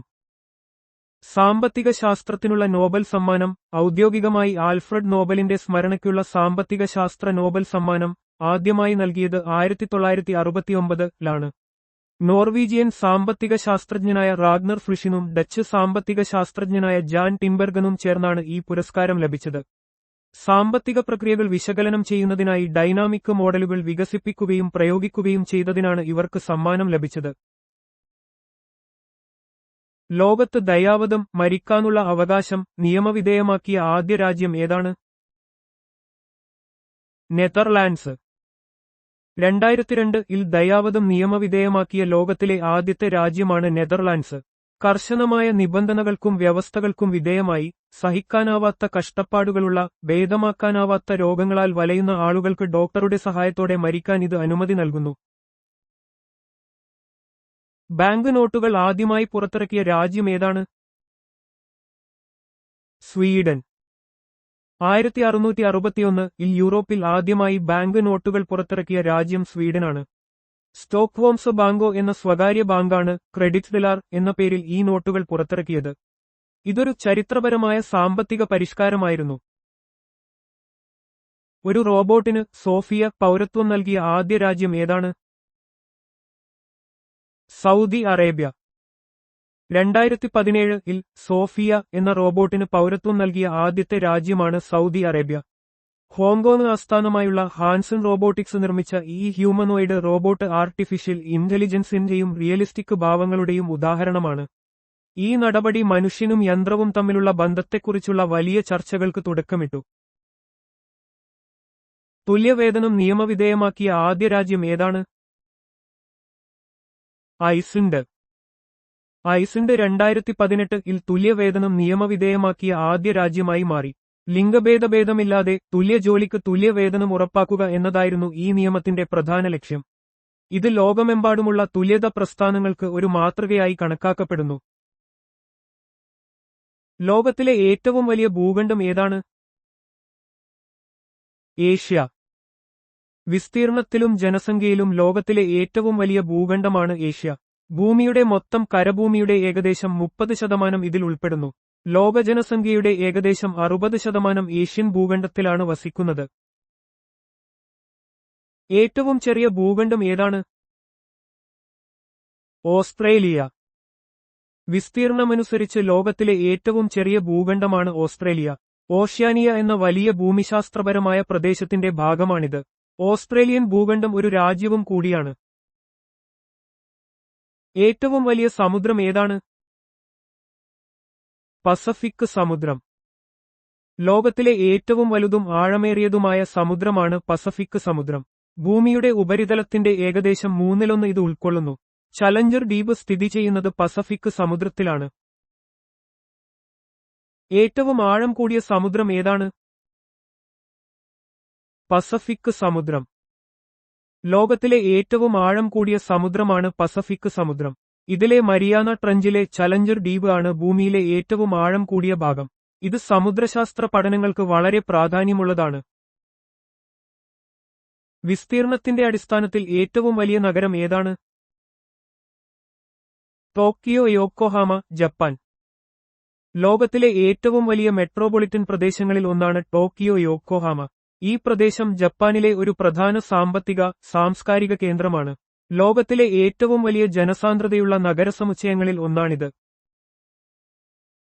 വിസ്തീർണത്തിന്റെ അടിസ്ഥാനത്തിൽ ഏറ്റവും വലിയ രാജ്യം ഏതാണ്? റഷ്യ. ലോകത്തിലെ ഏറ്റവും വലിയ രാജ്യമാണ് റഷ്യ. ഇത് ഭൂമിയുടെ മൊത്തം കരഭൂമിയുടെ ഏകദേശം 11% ഉൾക്കൊള്ളുന്നു. യൂറോപ്പിലും ഏഷ്യയിലുമായി റഷ്യ വ്യാപിച്ചു കിടക്കുന്നു. വിസ്തീർണത്തിന്റെ അടിസ്ഥാനത്തിൽ ഏറ്റവും ചെറിയ രാജ്യം ഏതാണ്? Vatican city. ലോകത്തിലെ ഏറ്റവും ചെറിയ സ്വതന്ത്ര രാജ്യമാണ് വത്തിക്കാൻ സിറ്റി. ഇറ്റലിയുടെ തലസ്ഥാനമായ റോമിനുള്ളിലാണ് ഇത് സ്ഥിതി ചെയ്യുന്നത്. കത്തോലിക്ക സഭയുടെ ആസ്ഥാനമാണിത്. ഏറ്റവും കൂടുതൽ ജനസംഖ്യയുള്ള രാജ്യം ഏതാണ്? ചൈന. ലോകത്തിലെ ഏറ്റവും കൂടുതൽ ജനസംഖ്യയുള്ള രാജ്യമാണ് ചൈന. എന്നിരുന്നാലും ഐക്യരാഷ്ട്രസഭയുടെ സമീപകാല റിപ്പോർട്ടുകൾ പ്രകാരം ഇന്ത്യ ജനസംഖ്യയിൽ ചൈനയെ മറികടന്നിട്ടുണ്ട്. മത്സരപരീക്ഷകളിൽ ഏറ്റവും പുതിയ വിവരങ്ങൾ ശ്രദ്ധിക്കുക. ഏറ്റവും കൂടുതൽ വോട്ടർമാരുള്ള രാജ്യം ഏതാണ്? ഇന്ത്യ. ലോകത്തിലെ ഏറ്റവും വലിയ ജനാധിപത്യ രാജ്യമായ ഇന്ത്യയിലാണ് ഏറ്റവും കൂടുതൽ വോട്ടർമാരുള്ളത്. ഇന്ത്യൻ തിരഞ്ഞെടുപ്പ് കമ്മീഷനാണ് തിരഞ്ഞെടുപ്പ് പ്രക്രിയകൾക്ക് മേൽനോട്ടം വഹിക്കുന്നത്. ഓരോ പൊതു തിരഞ്ഞെടുപ്പിലും കോടിക്കണക്കിന് ആളുകളാണ് വോട്ടവകാശം വിനിയോഗിക്കുന്നത്. ഏത് ഭൂഖണ്ഡത്തിനാണ് ഏറ്റവും കുറഞ്ഞ ജനസാന്ദ്രതയുള്ളത്? അന്റാർട്ടിക്ക. അന്റാർട്ടിക്ക ഭൂഖണ്ഡം ലോകത്തിലെ ഏറ്റവും തണുപ്പുള്ളതും വരണ്ടതുമായ പ്രദേശമാണ്. സ്ഥിരമായ മനുഷ്യവാസമില്ലാത്തതിനാൽ ശാസ്ത്രജ്ഞരും ഗവേഷകരും മാത്രമാണ് ഇവിടെ താത്കാലികമായി താമസിക്കുന്നത്. അതിനാൽ ലോകത്തിലെ ഏറ്റവും കുറഞ്ഞ ജനസാന്ദ്രതയുള്ള ഭൂഖണ്ഡമാണിത്. ഏത് രാജ്യത്തിനാണ് ഏറ്റവും ഉയർന്ന ജനസാന്ദ്രതയുള്ളത്? മൊണാക്കോ. യൂറോപ്പിലെ ഒരു ചെറിയ രാജ്യമാണ് മൊണാക്കോ. മെഡിറ്ററേനിയൻ കടൽത്തീരത്ത് സ്ഥിതി ചെയ്യുന്ന ഈ രാജ്യം ലോകത്തിലെ ഏറ്റവും ഉയർന്ന ജനസാന്ദ്രതയുള്ള രാജ്യങ്ങളിലൊന്നാണ്. ഇതിന്റെ ചെറിയ വിസ്തീർണവും ഉയർന്ന ജനസംഖ്യയുമാണ് ഈ പ്രത്യേകതയ്ക്ക് കാരണം. ഏറ്റവും കൂടുതൽ ജനസംഖ്യയുള്ള നഗരം ഏതാണ്? Tokyo, Japan. ജപ്പാന്റെ തലസ്ഥാനമായ ടോക്കിയോ ലോകത്തിലെ ഏറ്റവും വലിയ മെട്രോപൊളിറ്റൻ പ്രദേശങ്ങളിൽ ഒന്നാണ്. വലിയ നഗരപ്രദേശം, ഉയർന്ന ജനസാന്ദ്രത, സാമ്പത്തിക പ്രാധാന്യം എന്നിവ കാരണം ലോകത്തിലെ ഏറ്റവും ജനസംഖ്യയുള്ള നഗരങ്ങളിലൊന്നായി ഇത് കണക്കാക്കപ്പെടുന്നു. ഏറ്റവും കുറവ് ജനസംഖ്യയുള്ള നഗരം ഏതാണ്? Vatican CET. ഇറ്റലിയിലെ റോമിനുള്ളിൽ സ്ഥിതി ചെയ്യുന്ന വത്തിക്കാൻ സിഇടി ലോകത്തിലെ ഏറ്റവും ചെറിയ സ്വതന്ത്ര രാജ്യമാണ്. ഇത് റോമൻ കത്തോലിക്കാ സഭയുടെ ആസ്ഥാനവും മാർപ്പാപ്പയുടെ വാസസ്ഥലവുമാണ്. ഇതിന്റെ ചെറിയ വിസ്തീർണവും പ്രത്യേക സ്വഭാവവും കാരണം ലോകത്തിലെ ഏറ്റവും കുറവ് ജനസംഖ്യയുള്ള നഗരവും രാജ്യവുമാണിത്. ഏറ്റവും ദൈർഘ്യമേറിയ അതിർത്തി പങ്കിടുന്ന രാജ്യം ഏതാണ്? കാനഡ. ലോകത്തിലെ ഏറ്റവും ദൈർഘ്യമേറിയ കര അതിർത്തി കാനഡയും അമേരിക്കൻ ഐക്യനാടുകളും തമ്മിലുള്ളതാണ്. ഏകദേശം 8891 കിലോമീറ്റർ നീളമുള്ള ഈ അതിർത്തിക്ക് ലോകത്ത് മറ്റൊരിടത്തും സമാനതകളില്ല. ഇരു രാജ്യങ്ങളും തമ്മിലുള്ള സൗഹൃദപരമായ ബന്ധത്തിന്റെ പ്രതീകം കൂടിയാണിത്. ഏറ്റവും കുറഞ്ഞ അതിർത്തി പങ്കിടുന്ന രാജ്യം ഏതാണ്? Vatican CET. ഇറ്റലിയിലെ റോമിനാൽ ചുറ്റപ്പെട്ട വത്തിക്കാൻ സിറ്റിക്ക് ഏകദേശം 3.2 കിലോമീറ്റർ മാത്രം നീളമുള്ള അതിർത്തിയുണ്ട്. ലോകത്തിലെ ഏറ്റവും ചെറിയ രാജ്യമായതുകൊണ്ട് തന്നെ ഇതിന്റെ അതിർത്തിയും വളരെ കുറവാണ്. വത്തിക്കാൻ സിറ്റിയുടെ തനതായ രാഷ്ട്രീയ, മതപരമായ സ്വഭാവം ഇതിന് കൂടുതൽ പ്രാധാന്യം നൽകുന്നു. ഏറ്റവും കൂടുതൽ രാജ്യങ്ങളുമായി അതിർത്തി പങ്കിടുന്ന രാജ്യം ഏതാണ്? റഷ്യ. ലോകത്തിലെ ഏറ്റവും വലിയ രാജ്യമായ റഷ്യ 14 രാജ്യങ്ങളുമായി കര അതിർത്തി പങ്കിടുന്നു. ഇത് ലോകത്ത് ഏറ്റവും കൂടുതൽ രാജ്യങ്ങളുമായി അതിർത്തി പങ്കിടുന്ന രാജ്യമാണ്. ചൈനയും ഇതേ എണ്ണം രാജ്യങ്ങളുമായി അതിർത്തി പങ്കിടുന്നുണ്ട്. ഏറ്റവും വലിയ ദ്വീപ് ഏതാണ്? ഗ്രീൻലാൻഡ്. ഡെൻമാർക്കിന്റെ ഒരു സ്വയംഭരണ പ്രദേശമാണ് ഗ്രീൻലാൻഡ്. ലോകത്തിലെ ഏറ്റവും വലിയ ദ്വീപാണിത്. ആർട്ടിക്, അറ്റ്ലാന്റിക് സമുദ്രങ്ങൾക്കിടയിൽ സ്ഥിതി ചെയ്യുന്ന ഗ്രീൻലാൻഡിന്റെ ഭൂരിഭാഗവും മഞ്ഞുമൂടിയതാണ്. ഇതിന്റെ തനതായ ഭൂമിശാസ്ത്രപരമായ സവിശേഷതകൾ ഭൂമിശാസ്ത്ര പഠനങ്ങളിൽ പ്രധാനപ്പെട്ടതാണ്. ഏറ്റവും വലിയ ഉപദ്വീപ് ഏതാണ്? അറേബ്യൻ ഉപദ്വീപ്. പടിഞ്ഞാറൻ ഏഷ്യയിൽ സ്ഥിതി ചെയ്യുന്ന അറേബ്യൻ ഉപദ്വീപ് ലോകത്തിലെ ഏറ്റവും വലിയ ഉപദ്വീപാണ്. ഇതിനു ചുറ്റും ചെങ്കടൽ, അറേബ്യൻ കടൽ, പേർഷ്യൻ ഗൾഫ് എന്നിവയുണ്ട്. Saudi Arabia, Yemen, Oman, UAE, Qatar, Bahrain, Kuwait എന്നീ രാജ്യങ്ങൾ ഈ ഉപദ്വീപിൽ ഉൾപ്പെടുന്നു. ഏറ്റവും വലിയ ദ്വീപസമൂഹം രാജ്യം ഏതാണ്? ഇന്തോനേഷ്യ. തെക്കുകിഴക്കൻ ഏഷ്യയിലും ഓഷ്യാനിയയിലും വ്യാപിച്ചുകിടക്കുന്ന ഇന്തോനേഷ്യ ലോകത്തിലെ ഏറ്റവും വലിയ ദ്വീപസമൂഹ രാജ്യമാണ്. 10,000കണക്കിന് ദ്വീപുകൾ ഉൾപ്പെടുന്ന ഈ രാജ്യം ജൈവവൈവിധ്യത്തിനും സാംസ്കാരിക വൈവിധ്യത്തിനും പേരുകേട്ടതാണ്. ഭൂമിശാസ്ത്രപരമായി ഇത് വളരെ തന്ത്രപ്രധാനമായ സ്ഥാനത്താണ് സ്ഥിതി ചെയ്യുന്നത്. ലോകത്തിലെ ഏറ്റവും വലിയ നദീദ്വീപ് ഏതാണ്? മാജുലി, ബ്രഹ്മപുത്ര നദി, അസം, ഇന്ത്യ. മാജുലി അസമിലെ ബ്രഹ്മപുത്ര നദിയിലുള്ള ഒരു വലിയ നദീദ്വീപാണ്. 2016-ൽ ഇതിനെ ഒരു ജില്ലയായി പ്രഖ്യാപിച്ചു.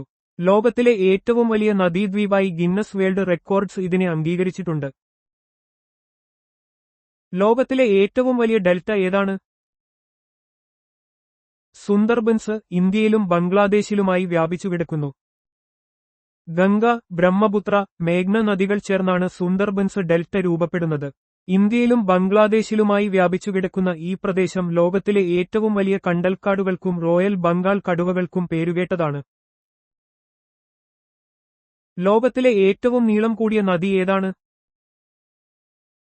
നൈൽ നദി, ഈജിപ്ത്. ഏകദേശം 6650 കിലോമീറ്റർ നീളമുള്ള നൈൽ നദി ലോകത്തിലെ ഏറ്റവും നീളം കൂടിയ നദിയായി കണക്കാക്കപ്പെടുന്നു. കിഴക്കൻ ആഫ്രിക്കയിൽ ഉത്ഭവിച്ച് മെഡിറ്ററേനിയൻ കടലിൽ ചേരുന്ന ഈ നദി നിരവധി രാജ്യങ്ങളിലൂടെ ഒഴുകുന്നു. ജലപ്രവാഹത്തിന്റെ അളവിലും വീതിയിലും ലോകത്തിലെ ഏറ്റവും വലിയ നദി ഏതാണ്? ആമസോൺ നദി, തെക്കേ അമേരിക്ക. ലോകത്തിലെ ഏറ്റവും വലിയ നദി ആമസോണാണ്. ഇത് ജലപ്രവാഹത്തിന്റെ അളവിൽ മറ്റെല്ലാ നദികളെയും പിന്നിലാക്കുന്നു. തെക്കേ അമേരിക്കയിലൂടെ ഒഴുകുന്ന ഈ നദി ലോകത്തിലെ ഏറ്റവും വലിയ മഴക്കാടുകൾക്കും ജൈവവൈവിധ്യത്തിനും പേരുകേട്ടതാണ്. ലോകത്തിലെ ഏറ്റവും വലിയ കടൽ ഏതാണ്? തെക്കൻ ചൈന കടൽ. പസഫിക് മഹാസമുദ്രത്തിന്റെ ഭാഗമായ തെക്കൻ ചൈന കടൽ ഏകദേശം 3.5 ദശലക്ഷം ചതുരശ്ര കിലോമീറ്റർ വിസ്തൃതിയുടെ ലോകത്തിലെ ഏറ്റവും വലിയ കടലായി കണക്കാക്കപ്പെടുന്നു. തന്ത്രപ്രധാനമായ കപ്പൽ ഗതാഗതത്തിനും പ്രകൃതി വിഭവങ്ങൾക്കും ഈ കടൽ പ്രശസ്തമാണ്. ലോകത്തിലെ ഏറ്റവും വലിയ ഉപകടൽ, ഉൾക്കടൽ, ഗൾഫ് ഏതാണ്? ഹഡ്സൺ ഉൾക്കടൽ. കാനഡയുടെ വടക്കുകിഴക്കൻ ഭാഗത്ത് സ്ഥിതി ചെയ്യുന്ന ഹഡ്സൺ ഉൾക്കടൽ ലോകത്തിലെ ഏറ്റവും വലിയ ഉൾക്കടലുകളിൽ ഒന്നാണ്. ഇത് ആർട്ടിക് സമുദ്രത്തിന്റെ ഒരു ഭാഗമായി കണക്കാക്കപ്പെടുന്നു. ലോകത്തിലെ ഏറ്റവും ചെറിയ പക്ഷി ഏതാണ്? ഹമ്മിങ്ബേർഡ്, പ്രത്യേകിച്ച് ബീ ഹമ്മിങ്ബേർഡ്. ക്യൂബയിൽ കാണപ്പെടുന്ന ബീ ഹമ്മിങ്ബേർഡ് ആണ് ലോകത്തിലെ ഏറ്റവും ചെറിയ പക്ഷി. ഇതിന് ഏകദേശം 5 സെന്റിമീറ്റർ മാത്രം നീളവും 2 ഗ്രാം ഭാരവും ഉണ്ടാകും. ലോകത്തിലെ ഏറ്റവും നീളം കൂടിയ പോഷകനദി ഏതാണ്? മഡെയ്റ നദി, ആമസോണിന്റെ പോഷകനദി. തെക്കേ അമേരിക്കയിലെ മഡെയ്റ നദി ഏകദേശം 3250 കിലോമീറ്റർ നീളമുള്ള ലോകത്തിലെ ഏറ്റവും നീളം കൂടിയ പോഷകനദിയാണ്. ആമസോൺ നദിയുടെ ഒരു പ്രധാന പോഷകനദിയായ ഇത് ബൊളീവിയ, ബ്രസീൽ, പെറു എന്നീ രാജ്യങ്ങളിലൂടെ ഒഴുകുന്നു. ലോകത്തിലെ ഏറ്റവും തിരക്കേറിയ വാണിജ്യ നദിയായി കണക്കാക്കുന്നത് ഏതാണ്? റൈൻ നദി. യൂറോപ്പിലൂടെ ഒഴുകുന്ന റൈൻ നദി ലോകത്തിലെ ഏറ്റവും പ്രധാനപ്പെട്ടതും തിരക്കേറിയതുമായ വാണിജ്യ നദികളിൽ ഒന്നാണ്. ഇത് വ്യാവസായിക നഗരങ്ങളെയും പ്രധാന തുറമുഖങ്ങളെയും ബന്ധിപ്പിക്കുന്നു. യൂറോപ്പിന്റെ സാമ്പത്തിക വികസനത്തിൽ നിർണായക പങ്ക് വഹിക്കുന്നു. ലോകത്തിലെ ഏറ്റവും തിരക്കേറിയ മനുഷ്യനിർമ്മിത കനാൽ ഏതാണ്? കീൽ കനാൽ. ജർമ്മനിയിൽ സ്ഥിതി ചെയ്യുന്ന കീൽ കനാൽ വടക്കൻ കടലിനെയും ബാൾട്ടിക് കടലിനെയും ബന്ധിപ്പിക്കുന്നു. ഇത് ലോകത്തിലെ ഏറ്റവും തിരക്കേറിയ കൃത്രിമ ജലപാതകളിലൊന്നാണ്. യൂറോപ്യൻ കപ്പൽ ഗതാഗതത്തിന് ഇത് വലിയ സംഭാവന നൽകുന്നു. ലോകത്തിലെ ഏറ്റവും വലിയ തടാകം ഏതാണ്? കാസ്പിയൻ കടൽ. കാസ്പിയൻ കടൽ ലോകത്തിലെ ഏറ്റവും വലിയ തടാകമാണ്. ഇത് യൂറോപ്പിനും ഏഷ്യയ്ക്കുമിടയിൽ സ്ഥിതി ചെയ്യുന്നു. കൂടാതെ ഒരു അടഞ്ഞ തടാകമായതിനാൽ പലപ്പോഴും ഒരു കടലായി കണക്കാക്കപ്പെടുന്നു. വിസ്തീർണത്തിലും ജലത്തിന്റെ അളവിലും ഇത് മുന്നിട്ട് നിൽക്കുന്നു. ഉപരിതല വിസ്തീർണമനുസരിച്ച് ലോകത്തിലെ ഏറ്റവും വലിയ ശുദ്ധജല തടാകം ഏതാണ്? സുപ്പീരിയർ തടാകം, വടക്കേ അമേരിക്ക. വടക്കേ അമേരിക്കയിലെ സുപ്പീരിയർ തടാകം ഉപരിതല വിസ്തീർണമനുസരിച്ച് ലോകത്തിലെ ഏറ്റവും വലിയ ശുദ്ധജല തടാകമാണ്. ഇത് കാനഡയുടെയും അമേരിക്കയുടെയും അതിർത്തിയിലാണ് സ്ഥിതി ചെയ്യുന്നത്. ലോകത്തിലെ മൊത്തം ഉപരിതല ശുദ്ധജലത്തിന്റെ ഏകദേശം 10% ഈ തടാകത്തിൽ അടങ്ങിയിരിക്കുന്നു. ലോകത്തിലെ ഏറ്റവും ആഴമേറിയ തടാകം ഏതാണ്? ബൈക്കൽ തടാകം, റഷ്യ. റഷ്യയിലെ സൈബീരിയയിൽ സ്ഥിതി ചെയ്യുന്ന ബൈക്കൽ തടാകമാണ് ലോകത്തിലെ ഏറ്റവും ആഴമേറിയ തടാകം. ലോകത്തിലെ ശുദ്ധജലത്തിന്റെ ഏകദേശം 22 മുതൽ 23% വരെ ഈ തടാകത്തിൽ അടങ്ങിയിരിക്കുന്നു. സൈബീരിയയുടെ നീലകണ്ണ് എന്നും ഇത് അറിയപ്പെടുന്നു. ലോകത്തിലെ ഏറ്റവും ഉയരത്തിലുള്ള കപ്പൽ ഗതാഗത യോഗ്യമായ തടാകം ഏതാണ്? ടിറ്റിക്കാക്ക തടാകം, തെക്കേ അമേരിക്ക. തെക്കേ അമേരിക്കയിലെ പെറുവിന്റെയും ബൊളീവിയയുടെയും അതിർത്തിയിൽ സ്ഥിതി ചെയ്യുന്ന ടിറ്റിക്കാക്ക തടാകമാണ് ലോകത്തിലെ ഏറ്റവും ഉയരത്തിലുള്ള കപ്പൽ ഗതാഗത യോഗ്യമായ തടാകം. ആൻഡീസ് പർവ്വതനിരകളിൽ സമുദ്രനിരപ്പിൽ നിന്ന് ഏകദേശം 3812 മീറ്റർ ഉയരത്തിലാണ് ഇത് സ്ഥിതി ചെയ്യുന്നത്. ലോകത്തിലെ ഏറ്റവും ഉയരം കൂടിയ വെള്ളച്ചാട്ടം ഏതാണ്?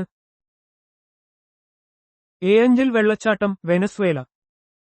വെനസ്വേലയിലെ കാനൈമ നാഷണൽ പാർക്കിൽ സ്ഥിതി ചെയ്യുന്ന ഏഞ്ചൽ വെള്ളച്ചാട്ടമാണ് ലോകത്തിലെ ഏറ്റവും ഉയരം കൂടിയ വെള്ളച്ചാട്ടം. ഇതിന് ഏകദേശം 979 മീറ്റർ, 3212 അടി ഉയരമുണ്ട്. കാറോണി നദിയുടെ ഒരു പോഷകനദിയിലാണ് ഇത് രൂപം കൊള്ളുന്നത്. ലോകത്തിലെ ഏറ്റവും വീതിയേറിയ വെള്ളച്ചാട്ടം ഏതാണ്? കോൺ വെള്ളച്ചാട്ടം, ലാവോസ്. തെക്കുകിഴക്കൻ ഏഷ്യയിലെ ലാവോസിൽ മെക്കോങ് നദിയിലുള്ള കോൺ വെള്ളച്ചാട്ടമാണ് ലോകത്തിലെ ഏറ്റവും വീതിയേറിയ വെള്ളച്ചാട്ടം. ഏകദേശം 10700 മീറ്റർ, 35100 അടി വീതിയുള്ള ഇത് പ്രതിവർഷം ഒഴുകുന്ന ജലത്തിന്റെ അളവിലും ലോകത്തിലെ ഏറ്റവും വലിയ വെള്ളച്ചാട്ടങ്ങളിൽ ഒന്നാണ്. ലോകത്തിലെ ഏറ്റവും വലിയ ഉൾക്കടൽ ഏതാണ്? മെക്സിക്കോ ഉൾക്കടൽ. വടക്കേ അമേരിക്കയുടെ തെക്കുകിഴക്ക് ഭാഗത്തായി സ്ഥിതി ചെയ്യുന്ന മെക്സിക്കോ ഉൾക്കടലാണ് ലോകത്തിലെ ഏറ്റവും വലിയ ഉൾക്കടൽ. മെക്സിക്കോ, അമേരിക്ക, ക്യൂബ എന്നീ രാജ്യങ്ങളുമായി ഇതിന് അതിർത്തി പങ്കാളിത്തമുണ്ട്. ലോകത്തിലെ ഏറ്റവും ഉയരം കൂടിയ കൊടുമുടി ഏതാണ്? എവറസ്റ്റ് കൊടുമുടി. ഹിമാലയൻ പർവ്വതനിരകളിൽ സ്ഥിതി ചെയ്യുന്ന എവറസ്റ്റ് കൊടുമുടിയാണ് ലോകത്തിലെ ഏറ്റവും ഉയരം കൂടിയ കൊടുമുടി. സമുദ്രനിരപ്പിൽ നിന്ന് 8848.86 മീറ്റർ ഉയരത്തിൽ സ്ഥിതി ചെയ്യുന്ന ഇത് നേപ്പാളിന്റെയും ചൈനയുടെയും അതിർത്തിയിലാണ്. ലോകത്തിലെ ഏറ്റവും ഉയരം കൂടിയ പർവ്വതനിര ഏതാണ്? ഹിമാലയം, ഏഷ്യ. ഏഷ്യൻ ഭൂഖണ്ഡത്തിൽ സ്ഥിതി ചെയ്യുന്ന ഹിമാലയൻ പർവ്വതനിരകളാണ് ലോകത്തിലെ ഏറ്റവും ഉയരം കൂടിയ പർവ്വതനിര. ലോകത്തിലെ ഏറ്റവും ഉയരം കൂടിയ കൊടുമുടികളിൽ പലതും ഈ നിരയിലാണ് കാണപ്പെടുന്നത്. എവറസ്റ്റ് അവയിലൊന്നാണ്. ലോകത്തിലെ ഏറ്റവും നീളമേറിയ പർവ്വതനിര ഏതാണ്? ആൻഡീസ്, തെക്കേ അമേരിക്ക. തെക്കേ അമേരിക്കയുടെ പടിഞ്ഞാറൻ തീരത്ത് സ്ഥിതി ചെയ്യുന്ന ആൻഡീസ് പർവ്വതനിരകളാണ് ലോകത്തിലെ ഏറ്റവും നീളമേറിയ പർവ്വതനിര. ഏകദേശം 7000 കിലോമീറ്റർ നീളമുള്ള ഇത് 7 രാജ്യങ്ങളിലൂടെ കടന്നുപോകുന്നു. ലോകത്തിലെ ഏറ്റവും ഉയരം കൂടിയ പീഠഭൂമി ഏതാണ്? പാമിർ പീഠഭൂമി, മധ്യേഷ്യ, ലോകത്തിന്റെ മേൽക്കൂര എന്നും അറിയപ്പെടുന്നു. പാമിർ പീഠഭൂമി മധ്യേഷ്യയിൽ സ്ഥിതി ചെയ്യുന്നു. ഇതിനെ പലപ്പോഴും ലോകത്തിന്റെ മേൽക്കൂര എന്ന് വിശേഷിപ്പിക്കുന്നു. Tajikistan, Kyrgyzstan, Afghanistan, China, Pakistan എന്നീ രാജ്യങ്ങളിലായി ഇത് വ്യാപിച്ചുകിടക്കുന്നു. ഭൂമിശാസ്ത്രപരമായും കാലാവസ്ഥാപരമായും വളരെ പ്രാധാന്യമുള്ള ഒരു പ്രദേശമാണിത്. ലോകത്തിലെ ഏറ്റവും ഉയരം കൂടിയ അഗ്നിപർവ്വതം ഏതാണ്? ഓജോസ് ഡെൽ സലാഡോ, അർജന്റീന, ചിലി അതിർത്തി. ഓജോസ് ഡെൽ സലാഡോ തെക്കേ അമേരിക്കയിലെ അർജന്റീനയുടെയും ചിലിയുടെയും അതിർത്തിയിൽ സ്ഥിതി ചെയ്യുന്ന ഒരു സജീവ സ്ട്രാറ്റോവോൾക്കാനോയാണ്. 6893 മീറ്റർ, 22,615 അടി ഉയരമുള്ള ഇത് ലോകത്തിലെ ഏറ്റവും ഉയരം കൂടിയ അഗ്നിപർവ്വതമായി കണക്കാക്കപ്പെടുന്നു. ആൻഡിസ് പർവ്വതനിരകളിലെ പ്രധാന ഭാഗമാണിത്. അടിത്തട്ടിൽ നിന്ന് ഉച്ചകോടി വരെ ലോകത്തിലെ ഏറ്റവും വലിയ സജീവ അഗ്നിപർവ്വതം ഏതാണ്? മൗന കിയ, ഹവായിയൻ ദ്വീപുകൾ. ഹവായിയൻ ദ്വീപുകളിലെ മൗന കിയ ഒരു സജീവ അഗ്നിപർവ്വതമാണ്. സമുദ്രനിരപ്പിൽ നിന്ന് അതിന്റെ ഉച്ചകോടി വരെ അളക്കുമ്പോൾ ലോകത്തിലെ ഏറ്റവും വലിയ അഗ്നിപർവ്വതമാണിത്. അതിന്റെ ഭൂരിഭാഗവും വെള്ളത്തിനടിയിലാണ്. ലോകത്തിലെ ഏറ്റവും ഉയരം കൂടിയ അണക്കെട്ട് ഏതാണ്? നൂറേക്ക് അണക്കെട്ട്, താജിക്കിസ്ഥാൻ. താജിക്കിസ്ഥാനിലെ വക്ഷ നദിയിൽ സ്ഥിതി ചെയ്യുന്ന നൂറേക്ക് അണക്കെട്ട് 300 മീറ്ററിലധികം ഉയരമുള്ള ലോകത്തിലെ ഏറ്റവും ഉയരം കൂടിയ അണക്കെട്ടുകളിൽ ഒന്നാണ്. വൈദ്യുതി ഉൽപ്പാദനത്തിനും ജലസേചനത്തിനും ഇത് ഒരു പ്രധാന പങ്ക് വഹിക്കുന്നു. ഇത് ഒരു എർത്ത്ഫിൽ അണക്കെട്ടാണ്. ലോകത്തിലെ ഏറ്റവും വലിയ കോൺക്രീറ്റ് അണക്കെട്ട് ഏതാണ്? ജിൻബിങ് അണക്കെട്ട്, ചൈന. ചൈനയിലെ യാലോങ് നദിയിൽ സ്ഥിതി ചെയ്യുന്ന ജിൻബിങ് അണക്കെട്ട് ലോകത്തിലെ ഏറ്റവും ഉയരം കൂടിയ കോൺക്രീറ്റ് ആർച്ച് ഡാമാണ്. 305 മീറ്ററിലധികം ഉയരമുള്ള ഈ അണക്കെട്ട് പ്രധാനമായും ജലവൈദ്യുത ഉൽപ്പാദനത്തിനാണ് ഉപയോഗിക്കുന്നത്. ചൈനയുടെ ഊർജ്ജ ആവശ്യകതകളിൽ ഇത് ഒരു പ്രധാന പങ്ക് വഹിക്കുന്നു. ലോകത്തിലെ ഏറ്റവും നീളം കൂടിയ റെയിൽവേ പ്ലാറ്റ്ഫോം ഏതാണ്? Shri Siddharoodh Swamiji railway station, Hubballi, Karnataka, India. കർണാടകയിലെ ഹുബ്ബള്ളിയിലുള്ള ശ്രീ സിദ്ധാരൂഢ് സ്വാമിജി റെയിൽവേ സ്റ്റേഷനാണ് ലോകത്തിലെ ഏറ്റവും നീളം കൂടിയ റെയിൽവേ പ്ലാറ്റ്ഫോം. ഇത് ഇന്ത്യയുടെ റെയിൽവേ ശൃംഖലയിലെ ഒരു പ്രധാന നാഴികക്കല്ലാണ്. ഈ പ്ലാറ്റ്ഫോമിന്റെ നീളം 1507 മീറ്ററാണ്. പ്ലാറ്റ്ഫോമുകളുടെ എണ്ണത്തിലും വിസ്തീർണത്തിലും ലോകത്തിലെ ഏറ്റവും വലിയ റെയിൽവേ സ്റ്റേഷൻ ഏതാണ്? Grand central terminal, New York. ന്യൂയോർക്കിലെ ഗ്രാൻഡ് സെൻട്രൽ ടെർമിനൽ അതിന്റെ പ്ലാറ്റ്ഫോമുകളുടെ എണ്ണത്തിലും വിസ്തീർണത്തിലും ലോകത്തിലെ ഏറ്റവും വലിയ റെയിൽവേ സ്റ്റേഷനാണ്. ഈ ചരിത്രപരമായ കെട്ടിടം ലോകത്തിലെ ഏറ്റവും മനോഹരമായ റെയിൽവേ സ്റ്റേഷനുകളിൽ ഒന്നായും കണക്കാക്കപ്പെടുന്നു. 44 പ്ലാറ്റ്ഫോമുകളുള്ള ഇതിന് 67 ട്രാക്കുകളുണ്ട്. ലോകത്തിലെ ഏറ്റവും നീളം കൂടിയ റെയിൽപാത ഏതാണ്? Trans Siberian railway. Trans Siberian railway ലോകത്തിലെ ഏറ്റവും നീളം കൂടിയ റെയിൽപാതയാണ്. റഷ്യയിലൂടെ ഇത് പടിഞ്ഞാറ് മോസ്കോ മുതൽ കിഴക്ക് വ്ളാഡിവോസ്റ്റോക്ക് വരെ നീളുന്നു. ഈ പാത റഷ്യയുടെ ഭൂരിഭാഗം പ്രദേശങ്ങളെയും ബന്ധിപ്പിക്കുന്നു. ഇത് ഗതാഗതത്തിനും വ്യാപാരത്തിനും വളരെ പ്രധാനപ്പെട്ടതാണ്. ലോകത്തിലെ ഏറ്റവും ഉയരം കൂടിയ റെയിൽവേ സ്റ്റേഷൻ ഏതാണ്? ടാങ്കുല റെയിൽവേ സ്റ്റേഷൻ, ചൈന. ചൈനയിലെ ടിബറ്റൻ പീഠഭൂമിയിൽ സ്ഥിതി ചെയ്യുന്ന ടാങ്കുല റെയിൽവേ സ്റ്റേഷൻ ലോകത്തിലെ ഏറ്റവും ഉയരം കൂടിയ റെയിൽവേ സ്റ്റേഷനാണ്. ഇത് 5068 മീറ്റർ, 16627 അടി ഉയരത്തിലാണ് സ്ഥിതി ചെയ്യുന്നത്. ക്വിങ്ഹായ് ടിബറ്റ് റെയിൽവേയുടെ ഭാഗമാണിത്. ലോകത്തിലെ ഏറ്റവും നീളം കൂടിയ റെയിൽവേ തുരങ്കം ഏതാണ്? Gotthard Base Tunnel, Switzerland. സ്വിറ്റ്സർലൻഡിലെ Gotthard Base Tunnel 57.1 kilometre 35.5 mile നീളമുള്ള ലോകത്തിലെ ഏറ്റവും നീളം കൂടിയ റെയിൽവേ തുരങ്കമാണ്. ആൽപ്സ് പർവ്വതനിരകളിലൂടെയുള്ള ഗതാഗതം സുഗമമാക്കാൻ ഇത് സഹായിക്കുന്നു. ഇത് 2016-ൽ പ്രവർത്തനം ആരംഭിച്ചു. ലോകത്തിലെ ഏറ്റവും നീളമുള്ള റോഡ് തുരങ്കം ഏതാണ്? ലാർഡൽ തുരങ്കം, നോർവേ. നോർവേയിലെ ലാർഡൽ തുരങ്കമാണ് ലോകത്തിലെ ഏറ്റവും നീളമുള്ള റോഡ് തുരങ്കം. 24.5 കിലോമീറ്റർ 15.2 മൈൽ നീളമുള്ള ഇത് ഓസ്ലോയെയും ബെർഗനെയും ബന്ധിപ്പിക്കുന്ന E16 റോഡിന്റെ ഭാഗമാണ്. ഇതിന്റെ നിർമ്മാണം 2000-ൽ പൂർത്തിയായി. ലോകത്തിലെ ഏറ്റവും ഉയരം കൂടിയ മോട്ടോർ പാത ഏതാണ്? ഉംലിംഗ് ലാ പാസ്, ഇന്ത്യ. ഇന്ത്യയിലെ ലഡാക്കിൽ സ്ഥിതി ചെയ്യുന്ന ഉംലിംഗ് ലാ പാസ് ആണ് ലോകത്തിലെ ഏറ്റവും ഉയരം കൂടിയ മോട്ടോർ പാത. ബോർഡർ റോഡ്സ് ഓർഗനൈസേഷൻ ബ്രോ നിർമ്മിച്ച ഈ റോഡ് സമുദ്രനിരപ്പിൽ നിന്ന് 19,300 അടി ഉയരത്തിലാണ്. ഈ നേട്ടം ഗിന്നസ് വേൾഡ് റെക്കോർഡ്സിൽ ഇടം നേടിയിട്ടുണ്ട്. ലോകത്തിലെ ഏറ്റവും നീളമുള്ള റോഡ് പാലം ഏതാണ്? ബാങ്ക് ന എക്സ്പ്രസ് വേ, തായ്ലൻഡ്. തായ്ലൻഡിലെ ബാങ്ക് ന എക്സ്പ്രസ് വേയാണ് ലോകത്തിലെ ഏറ്റവും നീളമുള്ള റോഡ് പാലം. 54 കിലോമീറ്റർ 33.5 മൈൽ നീളമുള്ള ഇത് ഒരു 6 വരി എലവേറ്റഡ് ടോൾ ഹൈവേയാണ്. 2000-ൽ തുറന്ന ഈ പാലം ഗതാഗതക്കുരുക്ക് കുറയ്ക്കുന്നതിൽ വലിയ പങ്ക് വഹിക്കുന്നു. ലോകത്തിലെ ഏറ്റവും നീളമുള്ള ഹൈവേ ഏതാണ്? Pan American highway. ലോകത്തിലെ ഏറ്റവും നീളമുള്ള ഹൈവേയാണ് പാൻ അമേരിക്കൻ ഹൈവേ. വടക്കേ അമേരിക്കയെയും തെക്കേ അമേരിക്കയെയും ബന്ധിപ്പിക്കുന്ന ഇത് ഏകദേശം 30,000 കിലോമീറ്ററിലധികം 19,000 മൈൽ നീളമുണ്ട്. ഡാരിയൻ ഗ്യാപ്പ് ഒഴികെ ഇത് അമേരിക്കൻ ഭൂഖണ്ഡങ്ങളിലെ മിക്കവാറും എല്ലാ രാജ്യങ്ങളിലൂടെയും കടന്നുപോകുന്നു. ലോകത്തിലെ ഏറ്റവും ഉയരം കൂടിയ തലസ്ഥാന നഗരം ഏതാണ്? ലാ പാസ്, ബൊളീവിയ. ബൊളീവിയയിലെ ലാ പാസ് ആണ് ലോകത്തിലെ ഏറ്റവും ഉയരം കൂടിയ തലസ്ഥാന നഗരം. സമുദ്രനിരപ്പിൽ നിന്ന് ഏകദേശം 3650 മീറ്റർ 11,975 അടി ഉയരത്തിൽ സ്ഥിതി ചെയ്യുന്ന ഇത് ബൊളീവിയയുടെ ഭരണ തലസ്ഥാനമായി പ്രവർത്തിക്കുന്നു. സുക്രയാണ് ബൊളീവിയയുടെ ഭരണഘടനാപരമായ തലസ്ഥാനം. ലോകത്തിലെ ഏറ്റവും വലിയ ചൂടുള്ള മരുഭൂമി ഏതാണ്? സഹാറ മരുഭൂമി, ആഫ്രിക്ക. ആഫ്രിക്കയിൽ സ്ഥിതി ചെയ്യുന്ന സഹാറ മരുഭൂമിയാണ് ലോകത്തിലെ ഏറ്റവും വലിയ ചൂടുള്ള മരുഭൂമി. ഏകദേശം 9.2 ദശലക്ഷം ചതുരശ്ര കിലോമീറ്റർ വിസ്തൃതിയുള്ള ഇത് ആഫ്രിക്കൻ ഭൂഖണ്ഡത്തിന്റെ വലിയൊരു ഭാഗം ഉൾക്കൊള്ളുന്നു. ഇത് നിരവധി രാജ്യങ്ങളിലായി വ്യാപിച്ചുകിടക്കുന്നു. ഏഷ്യയിലെ ഏറ്റവും വലിയ മരുഭൂമി ഏതാണ്? ഗോബി മരുഭൂമി, മംഗോളിയയും ചൈനയും. മംഗോളിയയിലും ചൈനയിലുമായി വ്യാപിച്ചുകിടക്കുന്ന ഗോബി മരുഭൂമിയാണ് ഏഷ്യയിലെ ഏറ്റവും വലിയ മരുഭൂമി.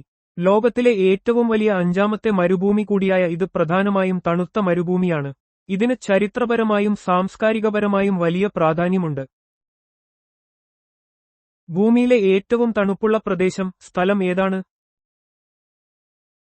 Vostok station, Antarctica. അന്റാർട്ടിക്കയിലെ റഷ്യൻ ഗവേഷണ കേന്ദ്രമായ വോസ്റ്റോക്ക് സ്റ്റേഷനാണ് ഭൂമിയിലെ ഏറ്റവും തണുപ്പുള്ള പ്രദേശം.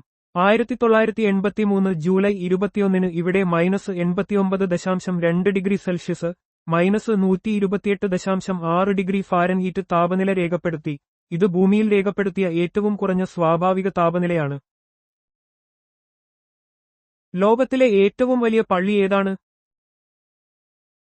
മസ്ജിദുൽ ഹറാം, മക്ക, സൗദി അറേബ്യ. സൗദി അറേബ്യയിലെ മക്കയിൽ സ്ഥിതി ചെയ്യുന്ന മസ്ജിദുൽ ഹറാമാണ് ലോകത്തിലെ ഏറ്റവും വലിയ പള്ളി.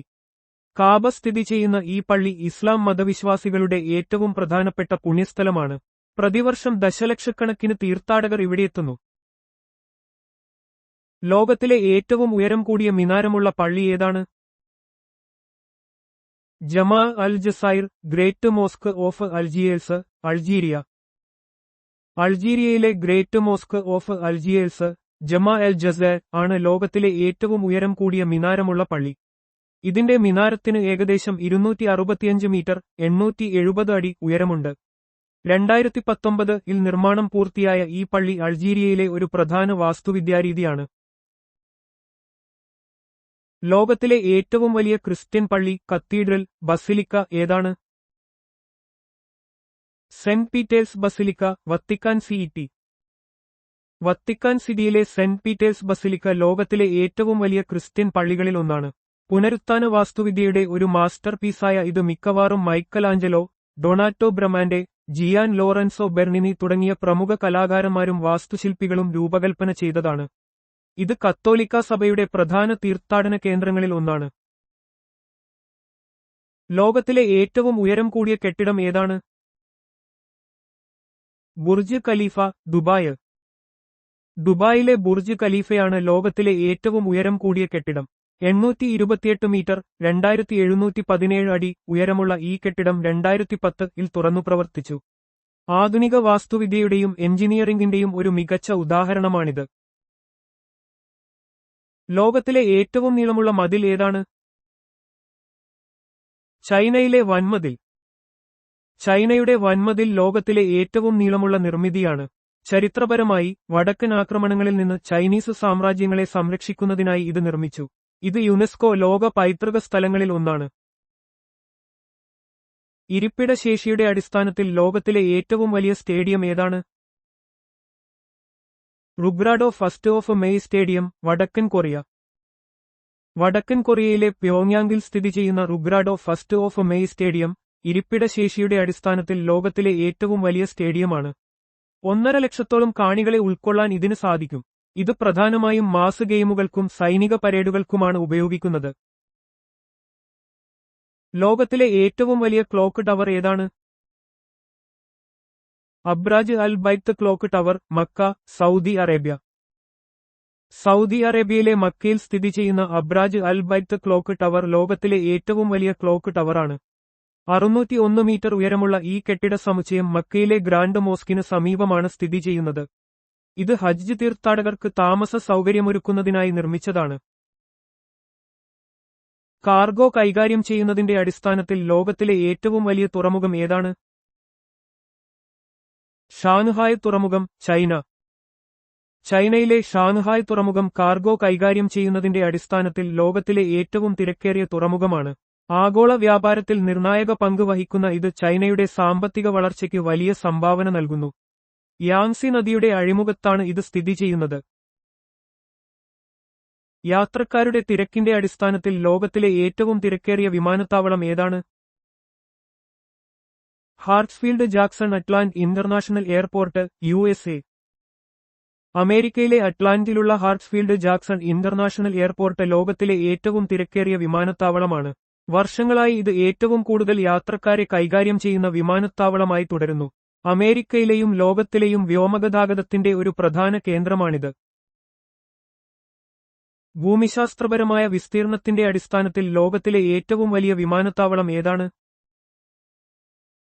King Fahd international airport, Dammam, Saudi Arabia. Saudi അറേബ്യയിലെ ദമ്മാമിൽ സ്ഥിതി ചെയ്യുന്ന കിങ് ഫഹദ് ഇന്റർനാഷണൽ എയർപോർട്ട് ലോകത്തിലെ ഏറ്റവും വലിയ വിമാനത്താവളമാണ്. 780 ചതുരശ്ര കിലോമീറ്ററിലധികം വിസ്തൃതിയുള്ള ഇത് ഡെൻവർ എയർപോർട്ടിനേക്കാൾ വലുതാണ്. വലിയ വിസ്തീർണമുണ്ടെങ്കിലും യാത്രക്കാരുടെ എണ്ണത്തിൽ ഇത് ഏറ്റവും തിരക്കേറിയ വിമാനത്താവളമല്ല.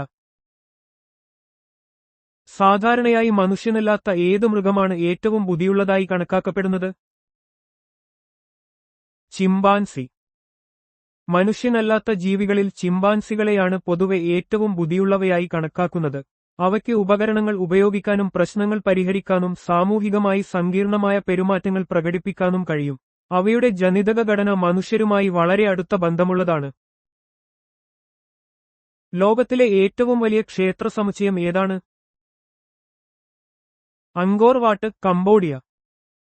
കംബോഡിയയിലെ അങ്കോർ വാട്ട് ലോകത്തിലെ ഏറ്റവും വലിയ ക്ഷേത്ര സമുച്ചയമാണ്. 12ാം നൂറ്റാണ്ടിൽ സൂര്യവർമ്മൻ രണ്ടാമൻ നിർമ്മിച്ച ഇത് ഒരു യുനെസ്കോ ലോക പൈതൃക സ്ഥലമാണ്. ഹിന്ദു ദൈവമായ വിഷ്ണുവിനായി സമർപ്പിക്കപ്പെട്ട ഇത് പിന്നീട് ഒരു ബുദ്ധമത കേന്ദ്രമായി മാറി. ലോകത്തിലെ ഏറ്റവും വലിയ ലൈബ്രറി ഷെൽഫ് സ്ഥലത്തിന്റെ കാര്യത്തിലും പുസ്തകങ്ങളുടെ എണ്ണത്തിന്റെ കാര്യത്തിലും ഏതാണ്? Library of Congress, Washington DC, USA. Library of Congress USA-യുടെ ഗവേഷണ ലൈബ്രറിയാണ്. ലോകത്തിലെ ഏറ്റവും വലിയ ലൈബ്രറികളിലൊന്നാണിത്. നിയമനിർമ്മാണ വിഭാഗത്തിന് വിവരങ്ങൾ നൽകുക എന്ന ലക്ഷ്യത്തോടെയാണ് ഇത് സ്ഥാപിച്ചത്. എന്നാൽ ഇന്ന് ഇത് പൊതുജനങ്ങൾക്കും ലഭ്യമാണ്. ലോകത്തിലെ ഏറ്റവും വലിയ ഇതിഹാസ കാവ്യം ഏതാണ്? മഹാഭാരതം. വ്യാസനാണ് മഹാഭാരതം രചിച്ചത് എന്ന് വിശ്വസിക്കപ്പെടുന്നു. ഹിന്ദുമതത്തിലെ പ്രധാനപ്പെട്ട ഒരു ഗ്രന്ഥമാണിത്. ലോകത്തിലെ ഏറ്റവും ദൈർഘ്യമേറിയ കാവ്യങ്ങളിൽ ഒന്നായ ഇത് ധർമ്മം, നീതി, കുടുംബബന്ധങ്ങൾ എന്നിവയെക്കുറിച്ചുള്ള പാഠങ്ങൾ നൽകുന്നു. ലോകത്തിലെ ഏറ്റവും വലിയ ദേശീയോദ്യാനം ഏതാണ്? നോർത്ത് ഈസ്റ്റ് ഗ്രീൻലാൻഡ് ദേശീയോദ്യാനം. നോർത്ത് ഈസ്റ്റ് ഗ്രീൻലാൻഡ് ദേശീയോദ്യാനം ഗ്രീൻലാൻഡിന്റെ വടക്കുകിഴക്കൻ ഭാഗത്താണ് സ്ഥിതി ചെയ്യുന്നത്. 1974 സ്ഥാപിക്കപ്പെട്ട ഇത് ഏകദേശം 9,72,000 ചതുരശ്ര കിലോമീറ്റർ വിസ്തൃതിയുള്ള ലോകത്തിലെ ഏറ്റവും വലിയ ദേശീയോദ്യാനമാണ്. ആർട്ടിക് വന്യജീവികളെ സംരക്ഷിക്കുക എന്നതാണ് ഇതിന്റെ പ്രധാന ലക്ഷ്യം. ആഗോളതലത്തിൽ ഏറ്റവും വലിയ പ്ലാനറ്റേറിയം ഏതാണ്? Shanghai planetarium, China. 2021 തുറന്ന ഷാങ്ഹായ് പ്ലാനറ്റേറിയം ലോകത്തിലെ ഏറ്റവും വലിയ പ്ലാനറ്റേറിയമാണ്. ബഹിരാകാശ ശാസ്ത്രത്തെയും ജ്യോതിശാസ്ത്രത്തെയും കുറിച്ച് പൊതുജനങ്ങളിൽ അവബോധം വളർത്തുന്നതിനും പഠിപ്പിക്കുന്നതിനും ഇത് വലിയ സംഭാവന നൽകുന്നു. ചൈനയിലെ ഷാങ്ഹായിലാണ് ഇത് സ്ഥിതി ചെയ്യുന്നത്. ലോകത്തിലെ ഏറ്റവും വലിയ കോട്ട ഏതാണ്? Forbidden city, Beijing, China. ചൈനയിലെ ബെയ്ജിംഗിൽ സ്ഥിതി ചെയ്യുന്ന ഫോർബിഡൻ സിറ്റി ഒരു വലിയ കൊട്ടാര സമുച്ചയമാണ്. മിങ്, ക്വിങ് രാജവംശങ്ങളിലെ ചക്രവർത്തിമാരുടെ വസതിയും ചൈനീസ് സർക്കാരിന്റെ ആസ്ഥാനവുമായിരുന്നു ഇത്. 1406 മുതൽ 1420 വരെയാണ് ഇതിന്റെ നിർമ്മാണം നടന്നത്. ഏറ്റവും ഉയരം കൂടിയ വൃക്ഷയിനം ഏതാണ്? സെക്വോയ മരം, കാലിഫോർണിയ. സെക്വോയ മരങ്ങൾ, പ്രത്യേകിച്ച് കോസ്റ്റ് റെഡ്വുഡ്, സെക്വോയ സെംബർവിറൻസ്, ലോകത്തിലെ ഏറ്റവും ഉയരം കൂടിയ വൃക്ഷയിനങ്ങളാണ്. ഇവ പ്രധാനമായും വടക്കേ അമേരിക്കയിലെ കാലിഫോർണിയ തീരപ്രദേശങ്ങളിലാണ് കാണപ്പെടുന്നത്. ഇവയ്ക്ക് ആയിരക്കണക്കിന് വർഷം വരെ ജീവിച്ചിരിക്കാൻ കഴിയും. ജീവിച്ചിരിക്കുന്ന ഏറ്റവും ഉയരം കൂടിയ മൃഗം ഏതാണ്? ജിറാഫ്. ആഫ്രിക്കൻ വൻകരയിൽ കാണപ്പെടുന്ന ജിറാഫുകൾ ലോകത്തിലെ ഏറ്റവും ഉയരം കൂടിയ സസ്തനികളാണ്. അവയുടെ നീണ്ട കഴുത്തും കാലുകളും കാരണം ഇവയ്ക്ക് ഏകദേശം 5.5 മീറ്റർ വരെ ഉയരം വയ്ക്കാൻ സാധിക്കും. സസ്യഭോജികളായ ഇവ ഇലകളും മുകുളങ്ങളും ഭക്ഷിക്കുന്നു. ഭൂമിയിലെ ഏറ്റവും വലിയ മൃഗം ഏതാണ്? നീലത്തിമിംഗലം. നീലത്തിമിംഗലം, ബലൈനോപ്റ്റെറ മസ്കുലസ്, ഭൂമിയിലെ ഏറ്റവും വലിയ മൃഗമാണ്. ഇതിന് 30 മീറ്ററിലധികം നീളവും 200 ടണ്ണിലധികം ഭാരവുമുണ്ട്. ലോകമെമ്പാടുമുള്ള സമുദ്രങ്ങളിൽ കാണപ്പെടുന്ന ഇവ പ്രധാനമായും ക്രില്ലുകൾ ഭക്ഷിച്ചാണ് ജീവിക്കുന്നത്. ലോകത്തിലെ ഏറ്റവും വലിയ പക്ഷി ഏതാണ്? ഒട്ടകപ്പക്ഷി. ആഫ്രിക്കയിൽ കാണപ്പെടുന്ന ഒട്ടകപ്പക്ഷി, സ്പ്രൂത്തിയോ കാമെലസ്, പറക്കാൻ കഴിയാത്തതും ലോകത്തിലെ ഏറ്റവും വലിയ പക്ഷിയുമാണ്. ഇവയ്ക്ക് 2.8 മീറ്റർ വരെ ഉയരവും 150 കിലോഗ്രാം വരെ ഭാരവും ഉണ്ടാകും. വേഗതയേറിയ ഓട്ടക്കാർ കൂടിയാണ് ഒട്ടകപ്പക്ഷികൾ. ഇന്ത്യയെയും ചൈനയെയും വേർതിരിക്കുന്ന അന്താരാഷ്ട്ര അതിർത്തി ഏതാണ്? മക്മോഹൻ രേഖ. മക്മോഹൻ രേഖ ഇന്ത്യയും ചൈനയും തമ്മിലുള്ള അതിർത്തി രേഖയാണ്, പ്രത്യേകിച്ച് കിഴക്കൻ ഹിമാലയൻ പ്രദേശത്ത്. 1914 സിംല കൺവെൻഷനിൽ ബ്രിട്ടീഷ് ഭരണകൂടത്തിലെ ഹെൻറി മക്മോഹനാണ് ഈ രേഖ നിർണയിച്ചത്. ഇരു രാജ്യങ്ങളും തമ്മിൽ ഈ അതിർത്തി തർക്കവിഷയമാണ്. ഇന്ത്യയെയും പാകിസ്ഥാനെയും വേർതിരിക്കുന്ന അന്താരാഷ്ട്ര അതിർത്തി രേഖ ഏതാണ്? റാഡ്ക്ലിഫ് രേഖ. റാഡ്ക്ലിഫ് രേഖ 1947 ഇന്ത്യയുടെയും പാകിസ്ഥാന്റെയും വിഭജന സമയത്ത് രൂപീകരിച്ചതാണ്. ഇത് ബ്രിട്ടീഷ് അഭിഭാഷകനായ സിറിൽ റാഡ്ക്ലിഫിന്റെ നേതൃത്വത്തിലുള്ള അതിർത്തി നിർണയ കമ്മീഷനാണ് നിർണയിച്ചത്. സ്വാതന്ത്ര്യാനന്തരം ഇരുരാജ്യങ്ങളും തമ്മിലുള്ള പ്രധാന അതിർത്തി രേഖയാണിത്. ഉത്തര കൊറിയയെയും ദക്ഷിണ കൊറിയയെയും വേർതിരിക്കുന്ന സമാന്തര രേഖ ഏതാണ്? 38-ാം സമാന്തര രേഖ. 38-ാം സമാന്തര രേഖ കൊറിയൻ ഉപദ്വീപിലൂടെ കടന്നുപോകുന്ന ഒരു അക്ഷാംശ രേഖയാണ്. രണ്ടാം ലോകമഹായുദ്ധത്തിനുശേഷം കൊറിയയെ വടക്കൻ, തെക്കൻ ഭാഗങ്ങളായി വിഭജിക്കുന്നതിനുള്ള അതിർത്തിയായി ഇത് ഔപചാരികമായി അംഗീകരിക്കപ്പെട്ടു. കൊറിയൻ യുദ്ധത്തിനു ശേഷവും ഇത് ഒരു പ്രധാന അതിർത്തിയായി നിലനിൽക്കുന്നു. ജർമ്മനിക്കും ഫ്രാൻസിനുമിടയിൽ നിർമ്മിച്ച പ്രതിരോധ രേഖ ഏതാണ്? മാഗിനോട്ട് രേഖ. ഒന്നാം ലോകമഹായുദ്ധാനന്തരം ഫ്രാൻസ് ജർമ്മൻ ആക്രമണം തടയുന്നതിനായി നിർമ്മിച്ച അതിശക്തമായ കോട്ടകളുടെ ഒരു ശൃംഖലയാണ് മാഗിനോട്ട് രേഖ. ഈ പ്രതിരോധ രേഖയ്ക്ക് അന്നത്തെ ഫ്രഞ്ച് പ്രതിരോധ മന്ത്രിയായിരുന്ന ആന്ദ്രേ മാഗിനോട്ടിന്റെ പേരാണ് നൽകിയിരിക്കുന്നത്. രണ്ടാം ലോകമഹായുദ്ധത്തിൽ ഇത് ഫലപ്രദമായിരുന്നില്ല. യുഎസ്എയ്ക്കും കാനഡയ്ക്കുമിടയിലുള്ള അതിർത്തിയുടെ ഒരു പ്രധാന ഭാഗം രൂപീകരിക്കുന്ന സമാന്തര രേഖ ഏതാണ്? 49-ാം സമാന്തര രേഖ. 49-ാം സമാന്തര രേഖ അമേരിക്കൻ ഐക്യനാടുകൾക്കും കാനഡയ്ക്കുമിടയിലുള്ള ഏറ്റവും നീളമുള്ളതും നിരീക്ഷിക്കപ്പെടാത്തതുമായ അതിർത്തിയുടെ പ്രധാന ഭാഗമാണ്. 1818-ലെ ആംഗ്ലോ അമേരിക്കൻ ഉടമ്പടിയും 1846-ലെ ഒറ്റിഗോൺ ഉടമ്പടിയും പ്രകാരമാണ് ഇത് അതിർത്തിയായി സ്ഥാപിക്കപ്പെട്ടത്. വടക്കേ അമേരിക്കൻ ഭൂഖണ്ഡത്തിലെ പ്രധാന രാഷ്ട്രീയ അതിർത്തികളിൽ ഒന്നാണിത്. റഷ്യയ്ക്കും ഫിൻലാൻഡിനുമിടയിൽ നിർമ്മിച്ച പ്രതിരോധ രേഖ ഏതാണ്? മാന്നർഹൈം രേഖ. ശീതകാല യുദ്ധത്തിൽ വിന്റർ വാർ സോവിയറ്റ് യൂണിയന്റെ ആക്രമണത്തെ ചെറുക്കുന്നതിനായി ഫിൻലാൻഡ് കാറേലിയൻ ഇസ്ത്മസിൽ നിർമ്മിച്ച പ്രതിരോധ രേഖയാണ് മാന്നർഹൈം രേഖ. ഫിൻലാൻഡിന്റെ പ്രതിരോധ സേനയുടെ തലവൻ കാൾ ഗുസ്താവ് എമിൽ മാന്നർഹൈമിന്റെ പേരിലാണ് ഈ രേഖ അറിയപ്പെടുന്നത്. പാകിസ്ഥാനെയും അഫ്ഗാനിസ്ഥാനെയും വേർതിരിക്കുന്ന അന്താരാഷ്ട്ര അതിർത്തി രേഖ ഏതാണ്? ഡ്യൂറാൻഡ് രേഖ. പാകിസ്ഥാനെയും അഫ്ഗാനിസ്ഥാനെയും വേർതിരിക്കുന്ന പർവ്വത പ്രദേശങ്ങളിലൂടെയുള്ള അതിർത്തി രേഖയാണ് ഡ്യൂറാൻഡ് രേഖ. 1893-ൽ ബ്രിട്ടീഷ് ഇന്ത്യയുടെ വിദേശകാര്യ സെക്രട്ടറിയായിരുന്ന മോർട്ടിമർ ഡ്യൂറാൻഡ് ഈ രേഖ സ്ഥാപിച്ചു. ഇതിന്റെ സാധുതയെക്കുറിച്ച് അഫ്ഗാനിസ്ഥാൻ ഇപ്പോഴും തർക്കങ്ങൾ ഉന്നയിക്കാറുണ്ട്. യുഎസ്എയിലെ പ്രധാന രാഷ്ട്രീയ പാർട്ടികൾ ഏതൊക്കെയാണ്?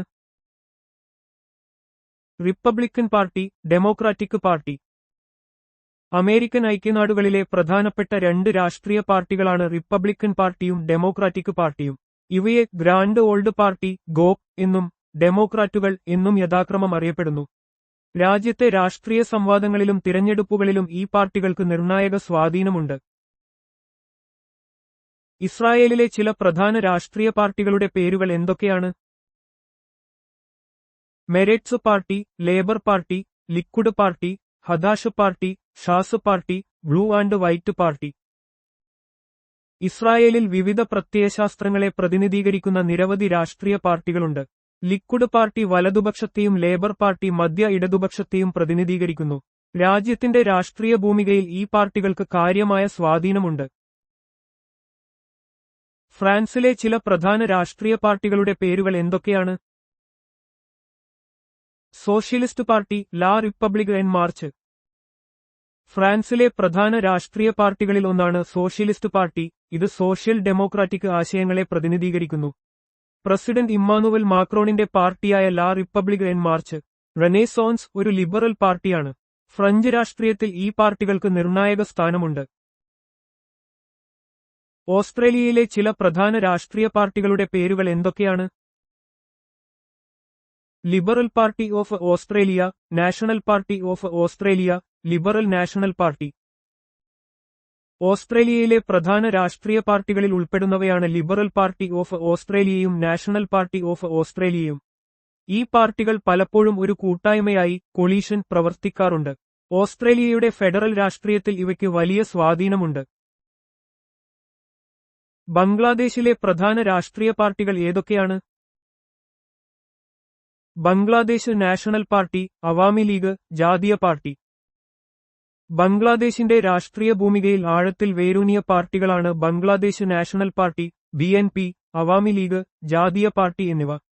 ബംഗ്ലാദേശിന്റെ സ്വാതന്ത്ര്യസമരത്തിലും തുടർന്നുള്ള ഭരണത്തിലും അവാമി ലീഗിന് നിർണായക പങ്കുണ്ട്. ഈ പാർട്ടികൾ രാജ്യത്തിന്റെ ജനാധിപത്യ പ്രക്രിയയിൽ സജീവമായി പങ്കെടുക്കുന്നു.